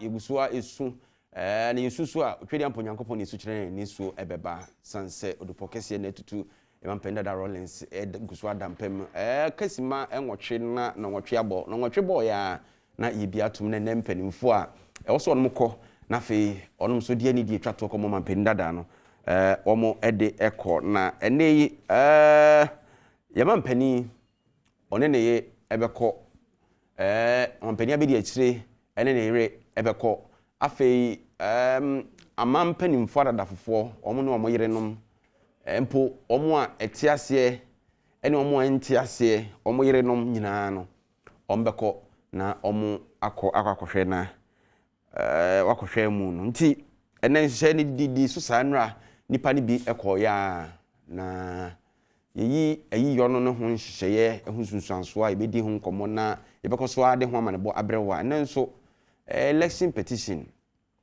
enso so court be kwa setena okay na anu ada ukwada court etena se ne bra etwato no onu mo hye de wo se wo mo adi asem ne baaye eye de wo se wo mo asem ne de aba etia wo mo no enso omo eye omo adi asem ne koye no etu anamon foforo a onu mo kire se omo nsem yenu bi atia kem no omo benya nka court no nyina ba bi ogina na no hwe sansem nansa eye state of proceedings no sankrata omo de ko nra yenya ntie se ye petitioner ye mampenda da John Dramani ma ne lawyers asade asem foforo enso so akọ ani nyina no ehyemo kena se sansem a onu sere court no kwan senka wo misa abato komisa na so wonye wa abato komisa ho interrogatories no wonu gusu agina ba bi o mogina nti ene be hwese de court besi akọ enim se ye respondent no abato komisa ene omampani Nana Kwakufu ado omo na asem no e de akokọ tetia omo no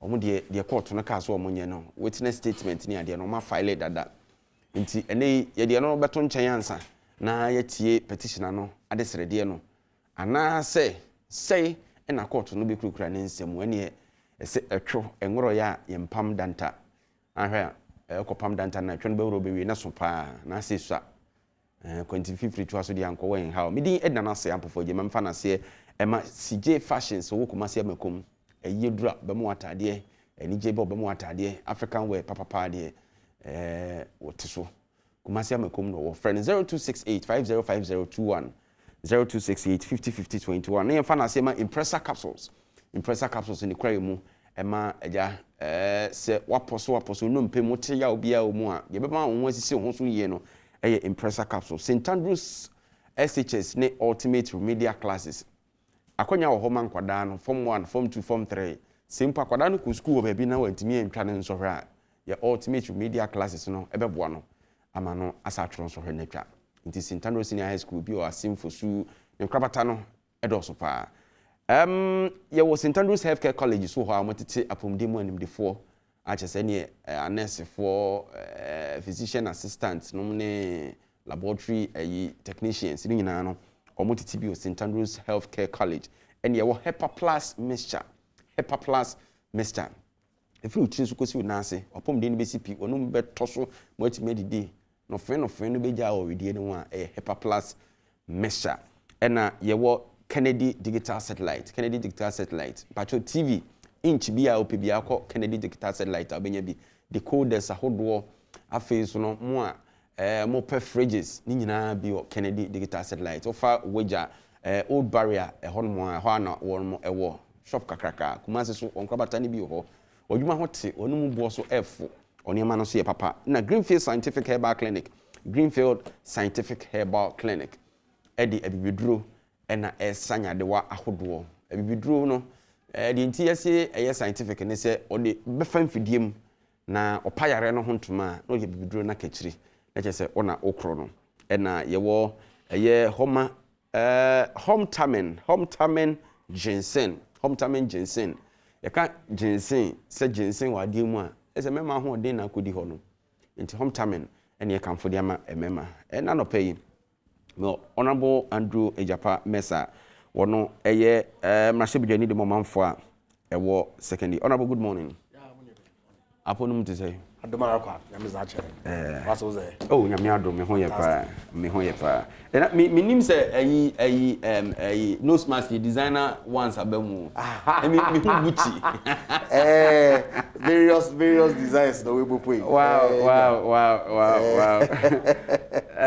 it's all good at the pay that mo ka for zibam there in fact for the past couple of days black one here na me share the blue one star behind him. And it's the opposite this one. Every mask all the since my brother Bauer.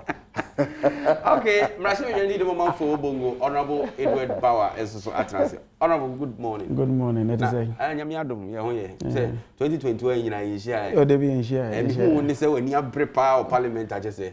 Resisting the oppressors rule. Oh, Charlie so one comfort is Andy Moore Parliament. No one knew when you are no more. Master me about na aka aso do e be different.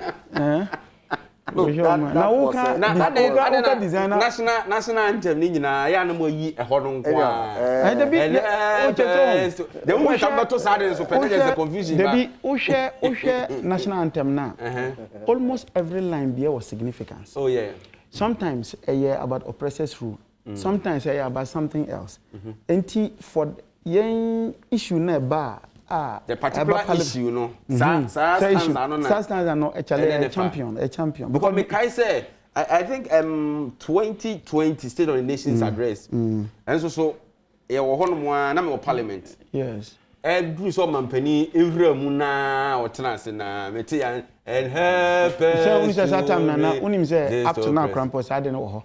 That was when we share na radio station bia just say as a omo programs ni way no omo na government fees say omo criticize omo very critical of government's activities. But is that a fact? Say no, you see radio station or criticize the government enye by coincidence share list no mate say si ko akoye deputy minister for communication sana mate nti me come wate share o share list na omo eye we ni omo close it down na share list na share a greater number not less than 95% radio stations who were critical of government mo papers no mo documents bibia ya adwuma minia ma men kan sa men kire say we share in terms of radio stations or my former over the years.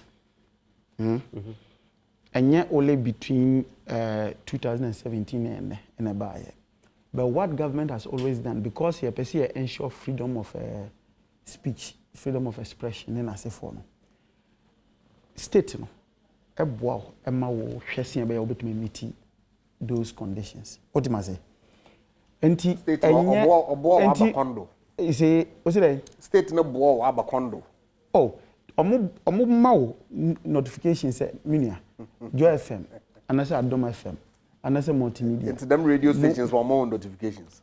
What's on my more notifications? The notification I work on. Me pa catch us so let's share with the fact. Is it look, I'm chairman of the communication. Me no want serve on that committee as na me call energy. Say me no serve on that committee. Don't create your own set of facts.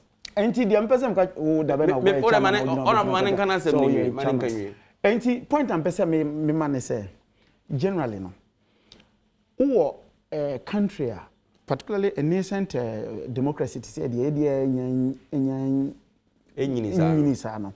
obua all the various institutions and more build the capacity and more di man so and over the period it is a crowd one would you miss a crowd kitchen and what's all the circle to way mo your friends so shame early stages once a crowd they be a call person or yeah but you find a way of say over boa crowd say be at one point no you na so you say because kitchen was me sense to shame what is about John say that is what all governments from Kofo from Rollins and when you baby akọ eba Kofo eba Mills eba John Mahama now e be drew na do so me nkasa MPP me share the individual because it's not about the party because me say name o bisas MPP phobia o me catch you say sa didi na nhye denye what do I say so I don't want to put it as a corporate decision but me say a individual ne nkrofo na omoye no ne suban e kire say on pair divergent views on pair is it no yema state institutions nya adwuma institution nya adwuma na and na make what you free hode kwa kwose minia ma men class me nkira you can say oh state institutions nya me mind you I agree with you but you see say o hwe say your history of militarism say your soldier for a bus system nim na se for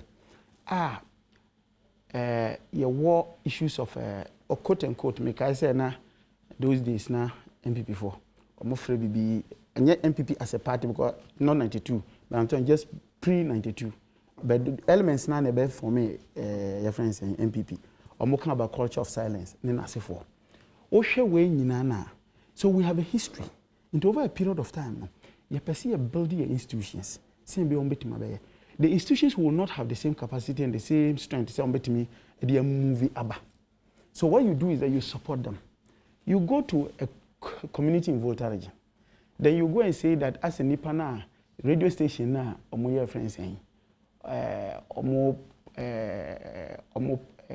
broadcast wo hono no omo content na say for no create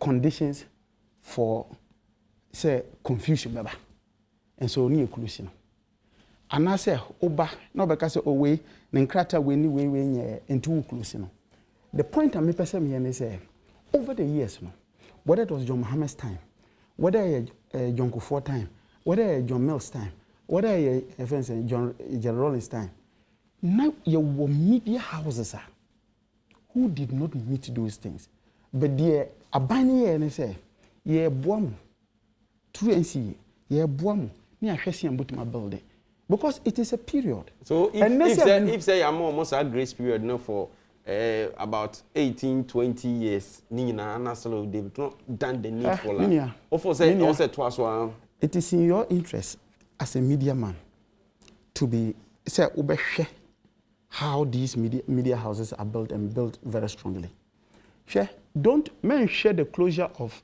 media houses in isolation. No. What you are saying? Don't look at it in isolation. Share even international community assessment of Ghanaian media in terms of rankings under this government. It is one of the worst, if not the worst. What do I say? Share the threat to media personnel just because of more divergent views. All right.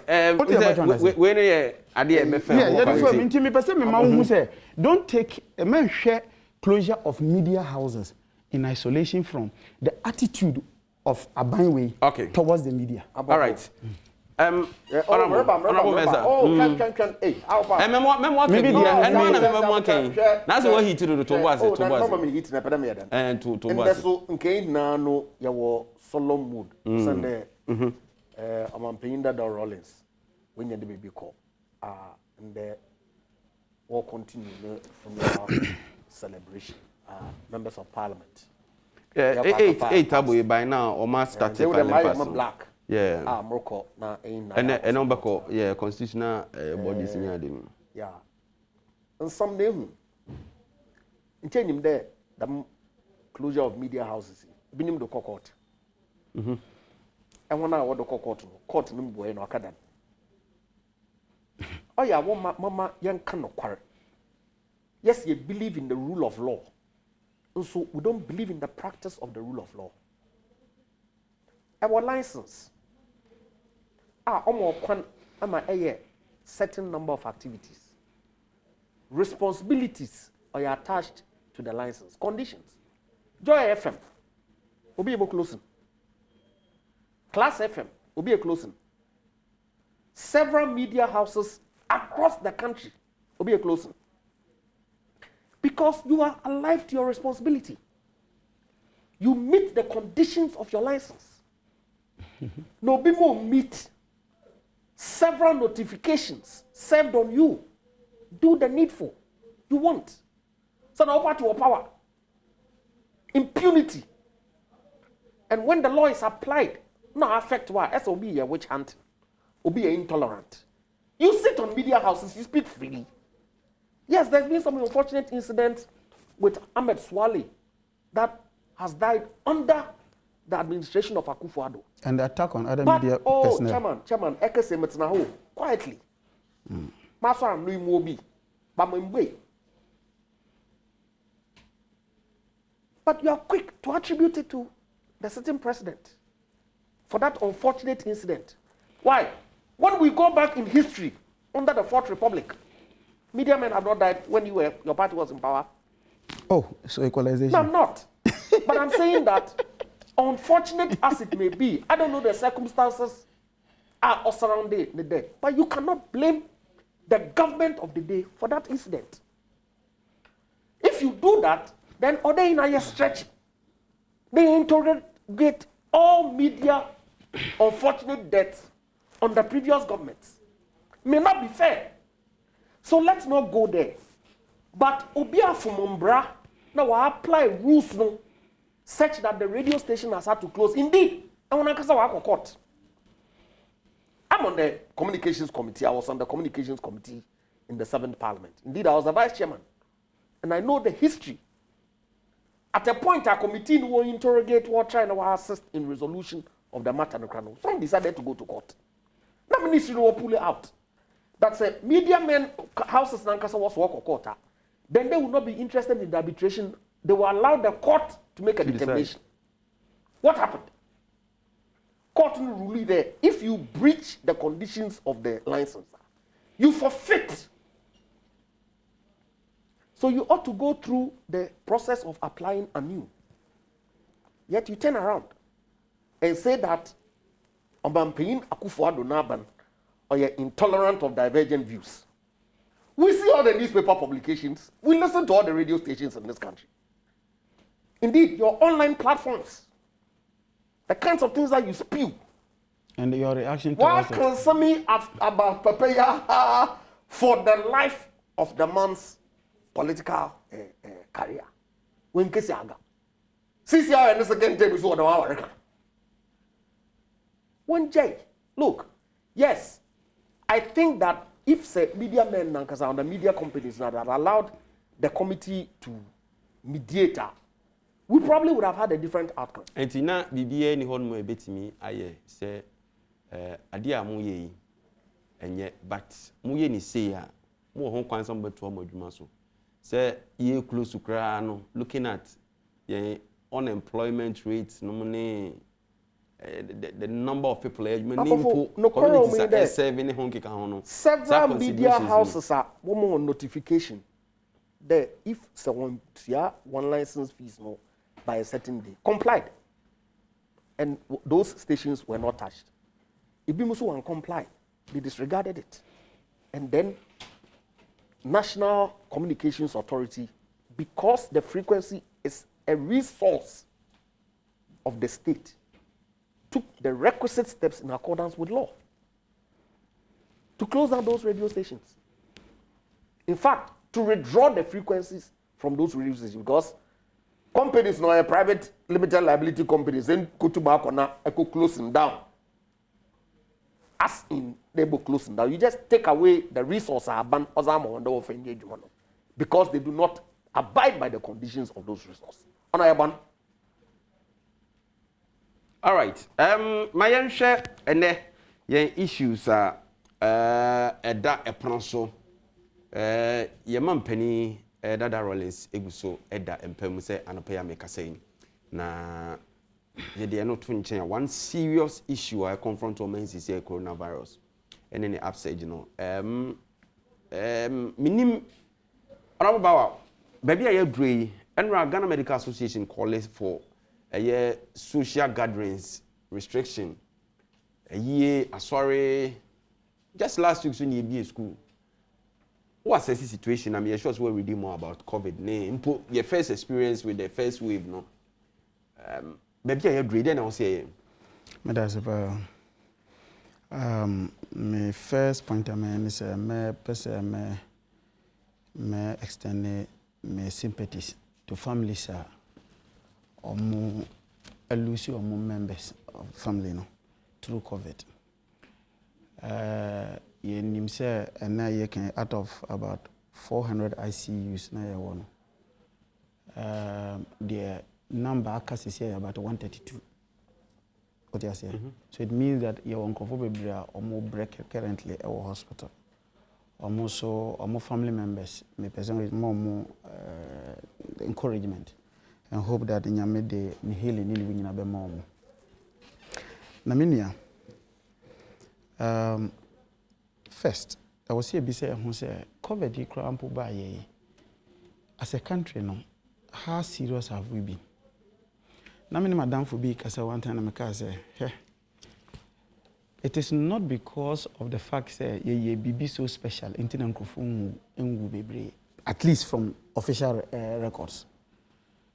It's just that by some funny way,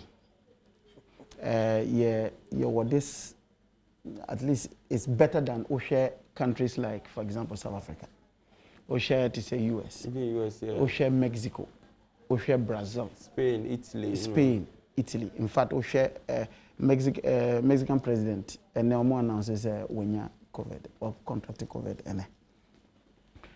Now OSHA as a result, as a country, and share that and fairly serious. Okay, I say in March. Tama administrative March 2020. Yes. O share your friends and the first two cases nearby, you know.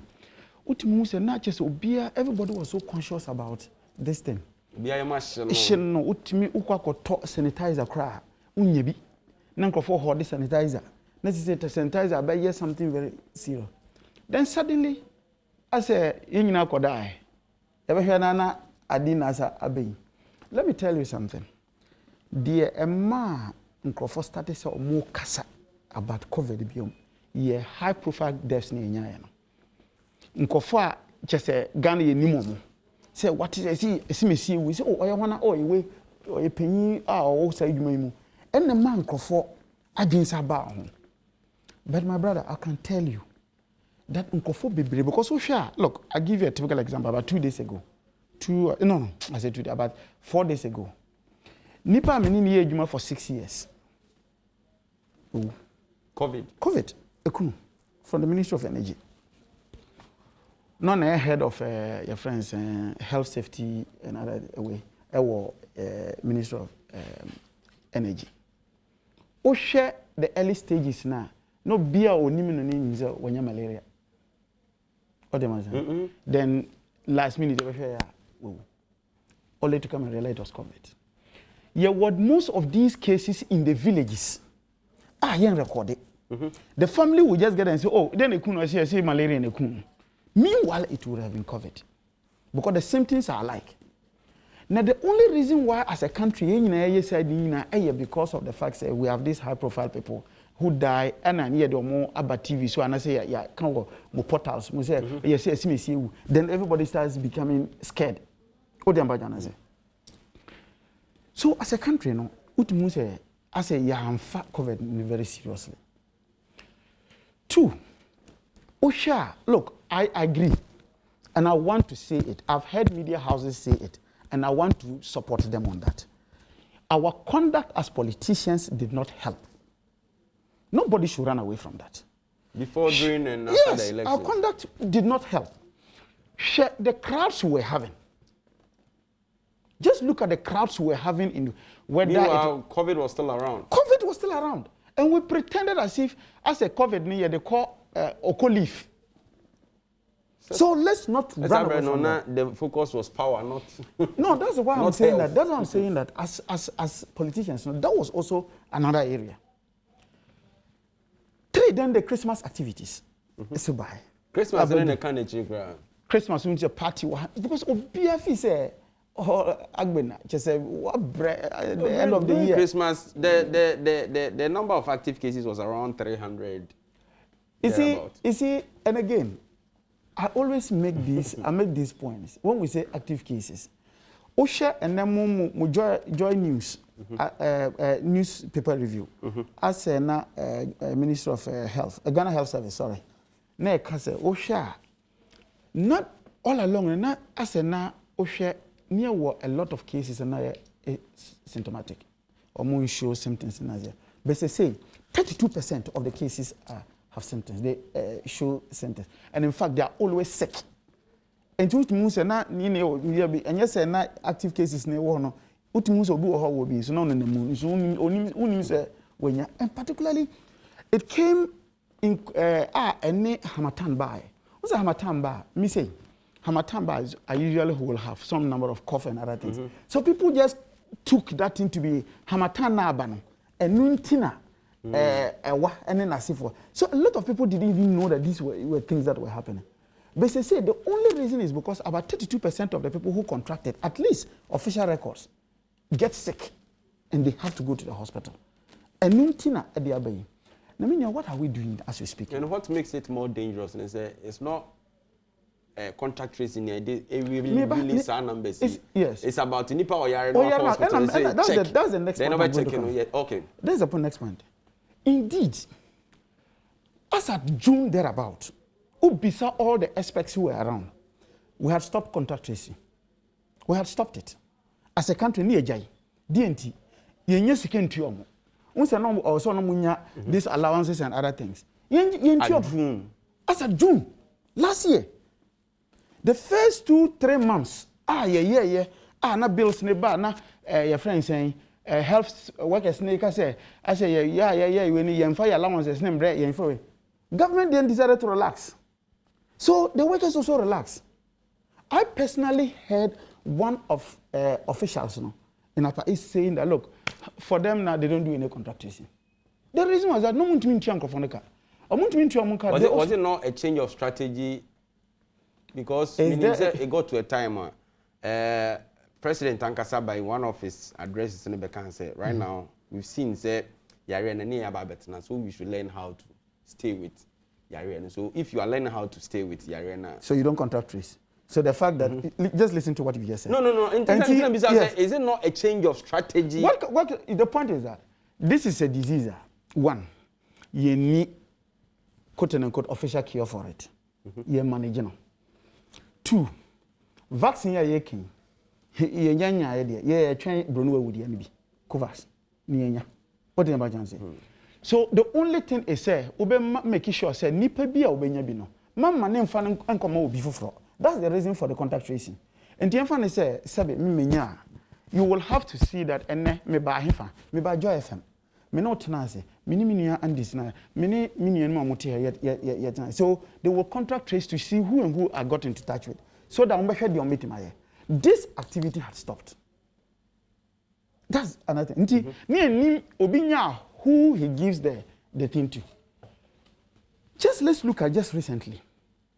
The Ministry of Education announces by the 15th of January, students were going to go back to school. So it means that now you were proper, as a government, at the side they say, this day, you person school korako school. So school korabeko school. What protocols and measures they be two? See be ya korako school. At least they will be safe. And then your own sister radio station had indicated, as we speak today, PPE is now called some medical schools. No, among fan command korana. And today's date is what? 26. 10 days after official opening of events in schools. Meanwhile, say I don't know. That's part of the country. And that was a report. That was a report on your day. So if you listen to... Be specific about the reporter, say parts of the country. It cannot be the whole country. The point I'm making is that I'm just telling you what your report said. So because of that, you have one of these, your staff, do chumwa said. Is it called do chumwa on Joy FM? Joy FM. Is it some lady? Or no, yeah, some... Your friend saying, Mumbo Dinu Mami, it's something do chumwa or something. She today no or make it appeal to people. Senko for more sika or metimi talk PPs or mu school kwara or mu fa more because parents no talk one nose max say. One said the mimi share is 2 cedis. Yeah. They will share be a 1 cedi. We 1 cedi. 1 cedi. Ena inti yanfa say for a day, for a week. 5 cedis na parent be. Assume so on kwara be say 3. So what it means that every week PP is in quite 15 Ghana cedis. And if you look at all these things, what do you say as a country now? You share that you're serious on this particular disease. And I just think that I was saying, how do we fight this? All right. And my last point. Even vaccine Abbey. Osha countries ni bebre obi e fight for it. Meaning say Africa in particular also has its own issues. What you say? But out of all the countries we are seeing, 65 countries and no money attempt some matisika to say omo koto vaccine na ba be hwe nkrofo. Out of the 65 countries now omo place order for this and your friends say no vaccines Ghana can. Out of the 65 countries that have not made an attempt to even buy the thing. To better say, could you upon Kromaka say, also, by by April, vaccine by June, on those timelines. No? It's based on COVAX. The WHO solicited from rich countries, which just recently, UK gave £500 million for COVAX vaccines. And then my friend said, no vaccines. But as a country, you say, Sikeni ye oshe parliament approve ye ni bibie yankase ka bibie ni cover ye disika we have not, we are among the 65 countries who have not deliberately made an attempt to place order for vaccines in this all right honorable Badwam coronavirus ne ho nsensem and honorable Bawa say media na say we are not serious as a country. I want the pandemic will affect every country across the world. Still, you politics. Because in Yadama, you know, NDC for one summer work. Of course, ain't an expectation that a ban. And in a situation like this, no, may expect constructive criticism as opposed to condemnation and attributing blame. Above before schools were going now, we all were informed, and indeed, the fact of the matter is that all the schools were disinfected. And is that not a step that government took to ensure that every location be from local school, at least minimize the risk of they contracting the virus? But no, some okay, on one corner. Is it the case that every school in Ghana will need PPR? It's possible that some schools may be on Drew. Sunday, or some catch a woe, Ekasa, Massimo Wano, but Mankasa. So please, Bawa. It's possible that in the value chain of distribution, no, it be a delay. And the Abasre Ghana Education Service there, we ensure that every school be a one supplies are we make available. But say to complement a delay of about 15-16 days. It's on due. Yeah. Oh no, I agree. If it's indeed the case, I'm a reporter came and say, but I won't doubt it. McKay time secondary schools will be sometime last year. Indeed, PPEs crowd to medical institutions are banned or making available. It took a while, and some hospitals be in some localities were Ghana have wonya. But ultimately, baby it be quiet. Ma there's a ball, then frontline health workers one ban. I believe that that same process now will take place. Ghana Education Service, all the indication of many there ban or make available nose mask, Veronica buckets, hand sanitizers, schools are wobobi. And I know that we deploy them resources in of course obe free headquarters wako region wako various districts now districts who were distributing wazako schools no. There may be a few logistical challenges here and there, but it cannot be the case that Ghana na school ya will be. So let's situate the issues in context and ask that some expedition. I agree, because that would be constructive. Now, I'm here. You see, COVID time obo pay we see my ne bia nim ni nature. Inti paying right from the very beginning or indicated there. Look, yebere be obia antasi. Now, because we need to study the nature of the disease, for the first time our air lockdown was to enable us ascertain what it is that the disease was made of. Steps were taken to get people to comply with protocols. Virus or airborne sort of on travel long distance. Yet not here social distance. Even if I have it not say of droplets mobile, you won't get it. Indeed, some mask now also mask or reduce the possibility of infection by a large margin. Into Obiansha mask. Unfortunately, bito table is the mensa to that. Ebiana, but the back may be. Into Obia as much as possible, on washing another on than unsanitized. Yenim there, groups of people were assembled. Potentially no be obia obotum then now one apply them protocols na obotum. So social gathering as much as possible should be discouraged. All this public education has been ongoing since. To the extent that across the world, Ghana government has been singled out for praise. Oh yeah, true. You can laugh. Yes. And at a certain point, you lose and guard. And His Excellency the President now addresses all making to the nation. Or indicated that look, yes, numbers now conform. Active cases are here. Now, I want there. You know, NDC for instance that at a certain point, contract tracing stopped. That's a rate of infection. Wakufuma, aban on contact trace still. Because at every point in the cycle, you study the data. You use different strategies. Thank you very much to respond. Since you are all happy, we've gotten indication that look, the contact tracing has been intensified. And it's an appropriate response. So Yes, you may say that political activity in the run-up to general election may have contributed, possible.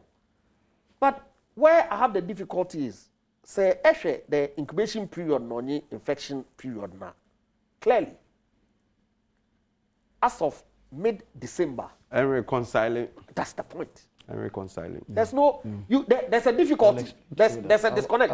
I'm a scientist, but I'm saying that all the literature marketing now indicates that say any infection now between 2 and 5 days, say any symptoms or manifest, asymptomatic, it will not manifest. Any symptoms not manifest between 10 and 14 days, and yet escalating to severe or critical. Travel na if we nipa ba akoko the other no, it might get to you. Maybe you might not show symptoms. The next day, get to another person. The next day, so it can move in a cycle. And by the time you realize, yes, side effect now. All for at that time. I agree. Yeah. And so, what do we do now that irresponsible, if you like, in the run-up to election on over the Christmas period, is to intensify the education and ensure that protocols now they are applied as an before to be done. And that's exactly what government is doing. That look, obia ombonu mazen no shamas eneda na mo hwe social media clip bia ma me bia o market or say COVID or ya brofo isikafu 1 year ba and all that. That clearly tells me that look, we still have a problem with the public education. In Ghana Medical Association, one statement. But you Ghana Medical Association, hona yanyin kremra sisi yeba to aso. Ugu so hwe Badwam ewo Adom TV so yeba sisi.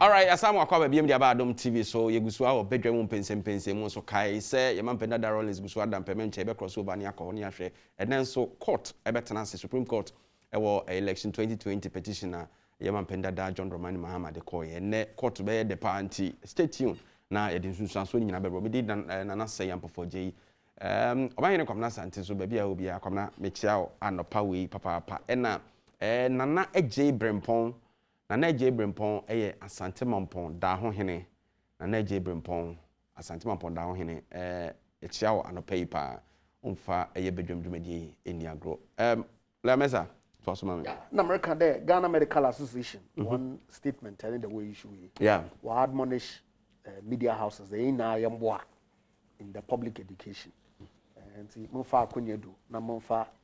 And there's one who say that because it's important. COVID scan cramo brave because eduma yeye na no dey. I'm the politics. You see, some of these things, no, you just have to. Yeah, we're both operators in the field, so we know what we are talking about. And yes, me man ko jina me to me swaba. Ntimi nim de na mo ye ho. Na say enye COVID scan e dey politics na. Enwa. Who say can wasem? Apofo. There's an cause out of it. COVID is real. Obia obakade oye isikafu yarba e wonder who to con the way be nim na no. Or put an ankasa life in danger. Osende say ehwe ewiase afandan na particularly America na Europe.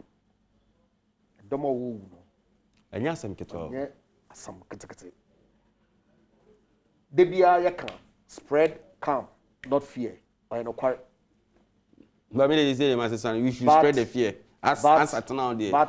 We should spread the fear. Or you dangerous. We should spread the fear because it's dangerous. Say enye bi na say nyame ya wadom na etete ho a ando krampo pressure be fomu no. Tebasre. Any baby akọ enke ye bibia wo kroma.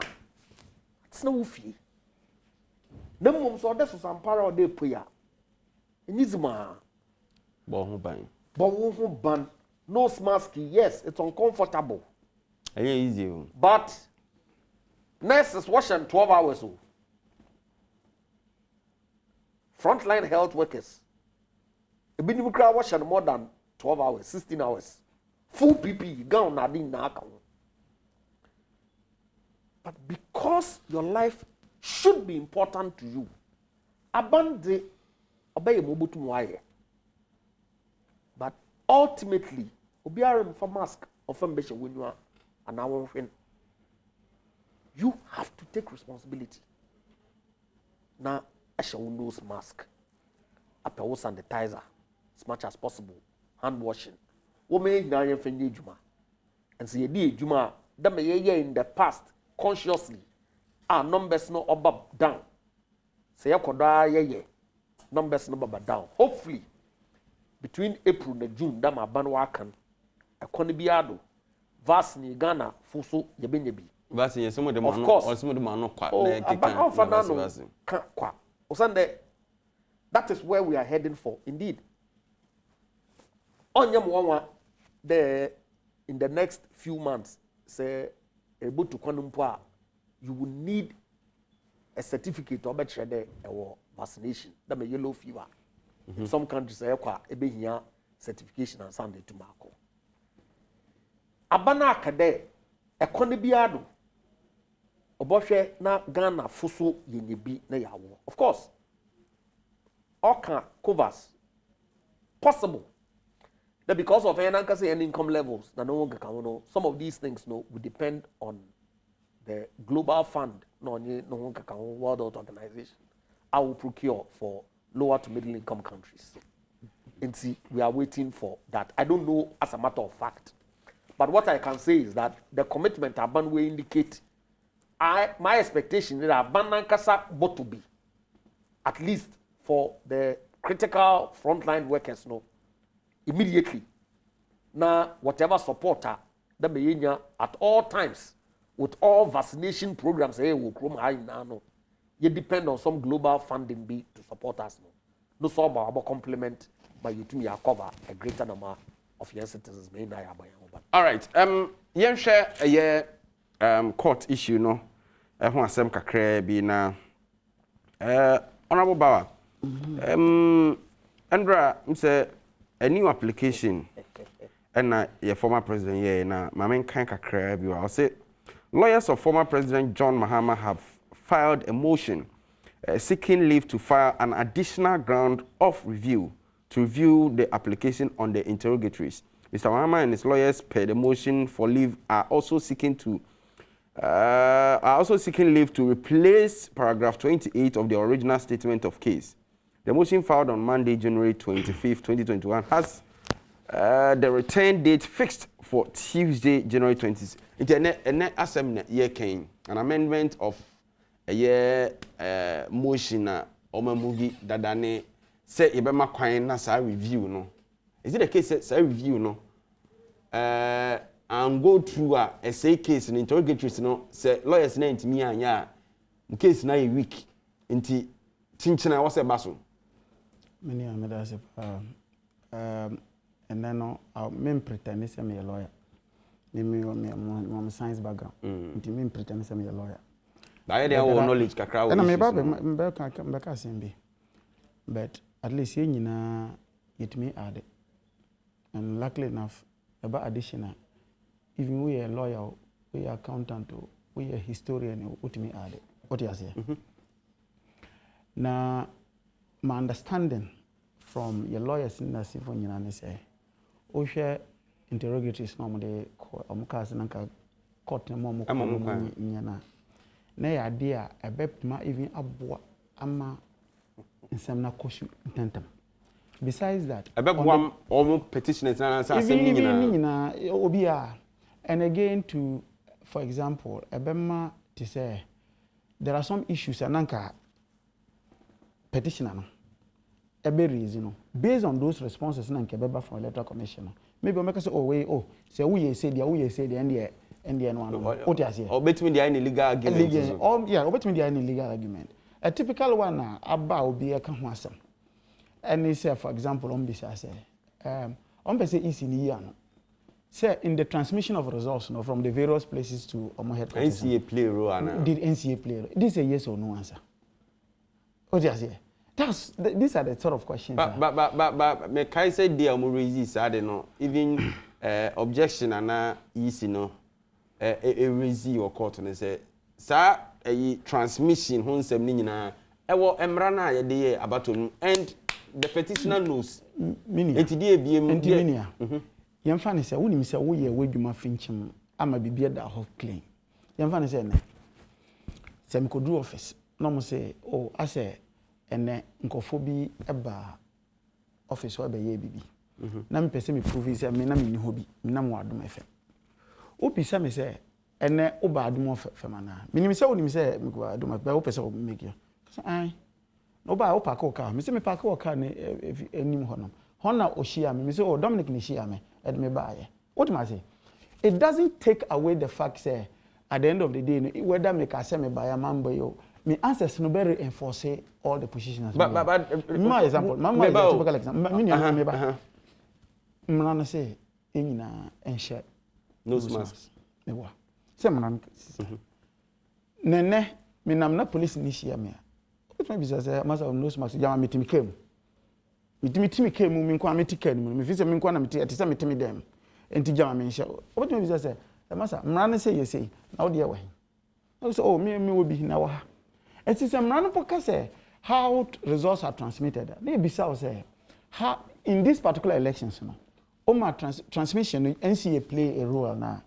It's just a yes or no answer. And the respondent says all the answers are in responses not the which petition are no copies. The lack is this. The lack is that this is not the first election petition. Sure. So 2012. Your judicial precedent. Yes, 2012. These things happened. Just from a layman's view, point of view. Utie dear, your friend saying, Chief Justice in making his ruling on the interrogatories now, or Kaka Bobo, CI 47, CI DND, or Bobo the government of Ni argument, and they say. I was some young because or more limited time of 40-something days, and so they need to be able to work, and that those things no matter raise it. I've heard even people they can raise them in cross-examination and other things. But meaning, open them, I resolve an issue. Open them, I resolve no. Make sure say what here is a meaning. What me boom. I can say wait different. What am I say? And in Tina, Osha. In 2012 petition, one of the justices and panel for this particular Justice Duchi, because said justice delayed is justice denied. But honestly, then or say justice in hurried is justice what buried. What me say open tem aye bibi. Now in tem now by no one thing in some name. But meaning the simple argument NBC here, say NBC AUC Electoral Commission and Kasa. Figures and the court. Say on the 9th, a different figure. On the 10th, you are assigned your friend saying, even with the knife, no my is a figure. Oh, share where, share all the 12 candidates. No, oh, day or more figures, no, a boom, and nay figure now the mine and on the 10th, a different figure. Even on the 10th, no my different figure. Oh, share candidates no more. Oh, they votes, John Mahama votes 1707, that 1,707, every more. What the 174, I can't afford. In all this, in say, and Marani say, oh, yes, I don't know. I was a mere candidate, me agent. What am I say? How did you arrive in taking those figures? Oh, free wa, oh, petition now. What call, oh, dear court say on the basis of fact that now court no figures now was hard to buy, and different.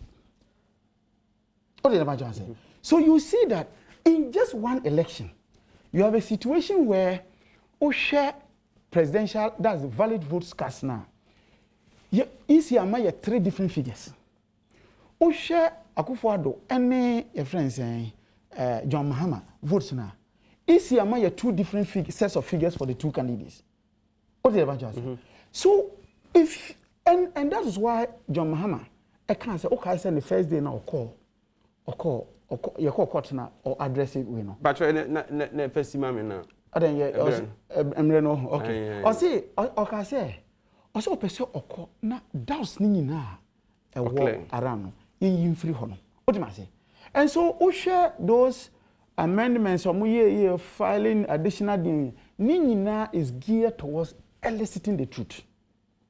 What do I say? Because you agree with me that since 1992 is the first time we are seeing an electoral commissioner change figures on daily basis as if you are just changing candies for kids.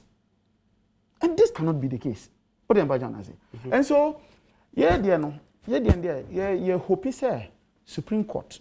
So usho mu nyina so mu yenkofo mu ye nimdie for what I say. Omu yenkofo society ni buomo. That for the sake of democracy, they will allow the truth to come out. All right. Yeah, but say come. 4 or 5 minutes in the evening. Okay. Some of the yeah. Anyway, I'm in the Supreme Court. And as Obia Minim Mbrano, Mansnahana will prejudge the outcome of the case before the court. Now, with all due respect to Indianum NDC4, on us some on your doubt. At all. Above all, the cracks of application are all before the court and the one of them, at least any them more filing is the review application for the court's refusal to grant them one interrogatories application. One complaint with the interrogatories fundamental to the conduct of their case. Now, what is the purpose of interrogatories? And the questions are what filing is to elicit some information. So Fantini there. Where to be or no fans, Fantini there. I said you can't wait no crana de we need drana. What per day electoral commission. We in Sembiano. A crony NCA example here or the main. The one yano the NCA will play a role in election results transmission, and another will play role in electoral results transmission. Now, above all, interrogatories or discretionary are court no will make a determination whether assembly is or you're relevant to the determination of assembly that court na another on irrelevant. Assembly order court don't you hindi. Also, electoral commissioner on the 9th will declare results. Above figure, pocho wadaroma. Oh yeah, 13,434,574. Dam figure na electoral commissioner obeno. Okade only total valid votes cast. The next day, no, of course, obo another figure 13,119,460 in the declaration. It's an announcement to making us there. So if you take the total valid votes cast of 13,434,574. Now, as the Tichiman South voting in Accra, Edema, President John Mahama, Nanado Danko Akufo-Addo will still have won the election. Until will make declaration. It turned out the 13,400,000 figure now. Electoral Commissioner OUC in the announcement. Your time no. Oh, here pa ono ye total vote cast. Number total valid votes cast on the day of the election was 30,119,460. The next day we issue statement there. Oh, any that me announcement no. Makade total valid votes cast or ye 14,000,000.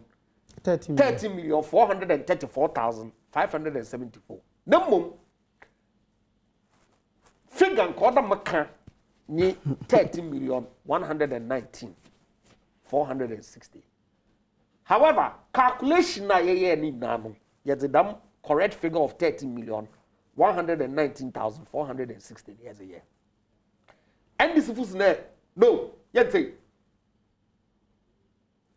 Now our neck 13,434. Inti onu na ehia ne yeze be ejuma. That's not the case. That's what you are saying. That's the crux of your case. No, our case is that. Question, please. No, I've told you. Yeah. Time cross, unfortunately. Question is this. President Mahama ne figure onya o ya hin. President John Akufo-Addo, Nana Addo Akufo-Addo ne figure onya hin. Ekwadonko na all the contestants one figure so wonya na ediboma o ya hin. 13,121,000. Thank you very much. So how are you asking the court? So it is which is different from the figure they are giving. How are you asking the court to make a declaration on your behalf? Honorable Adrian, Madam Wasipi, Bidi and Nana say so why is the EC not? Why is the EC not quote?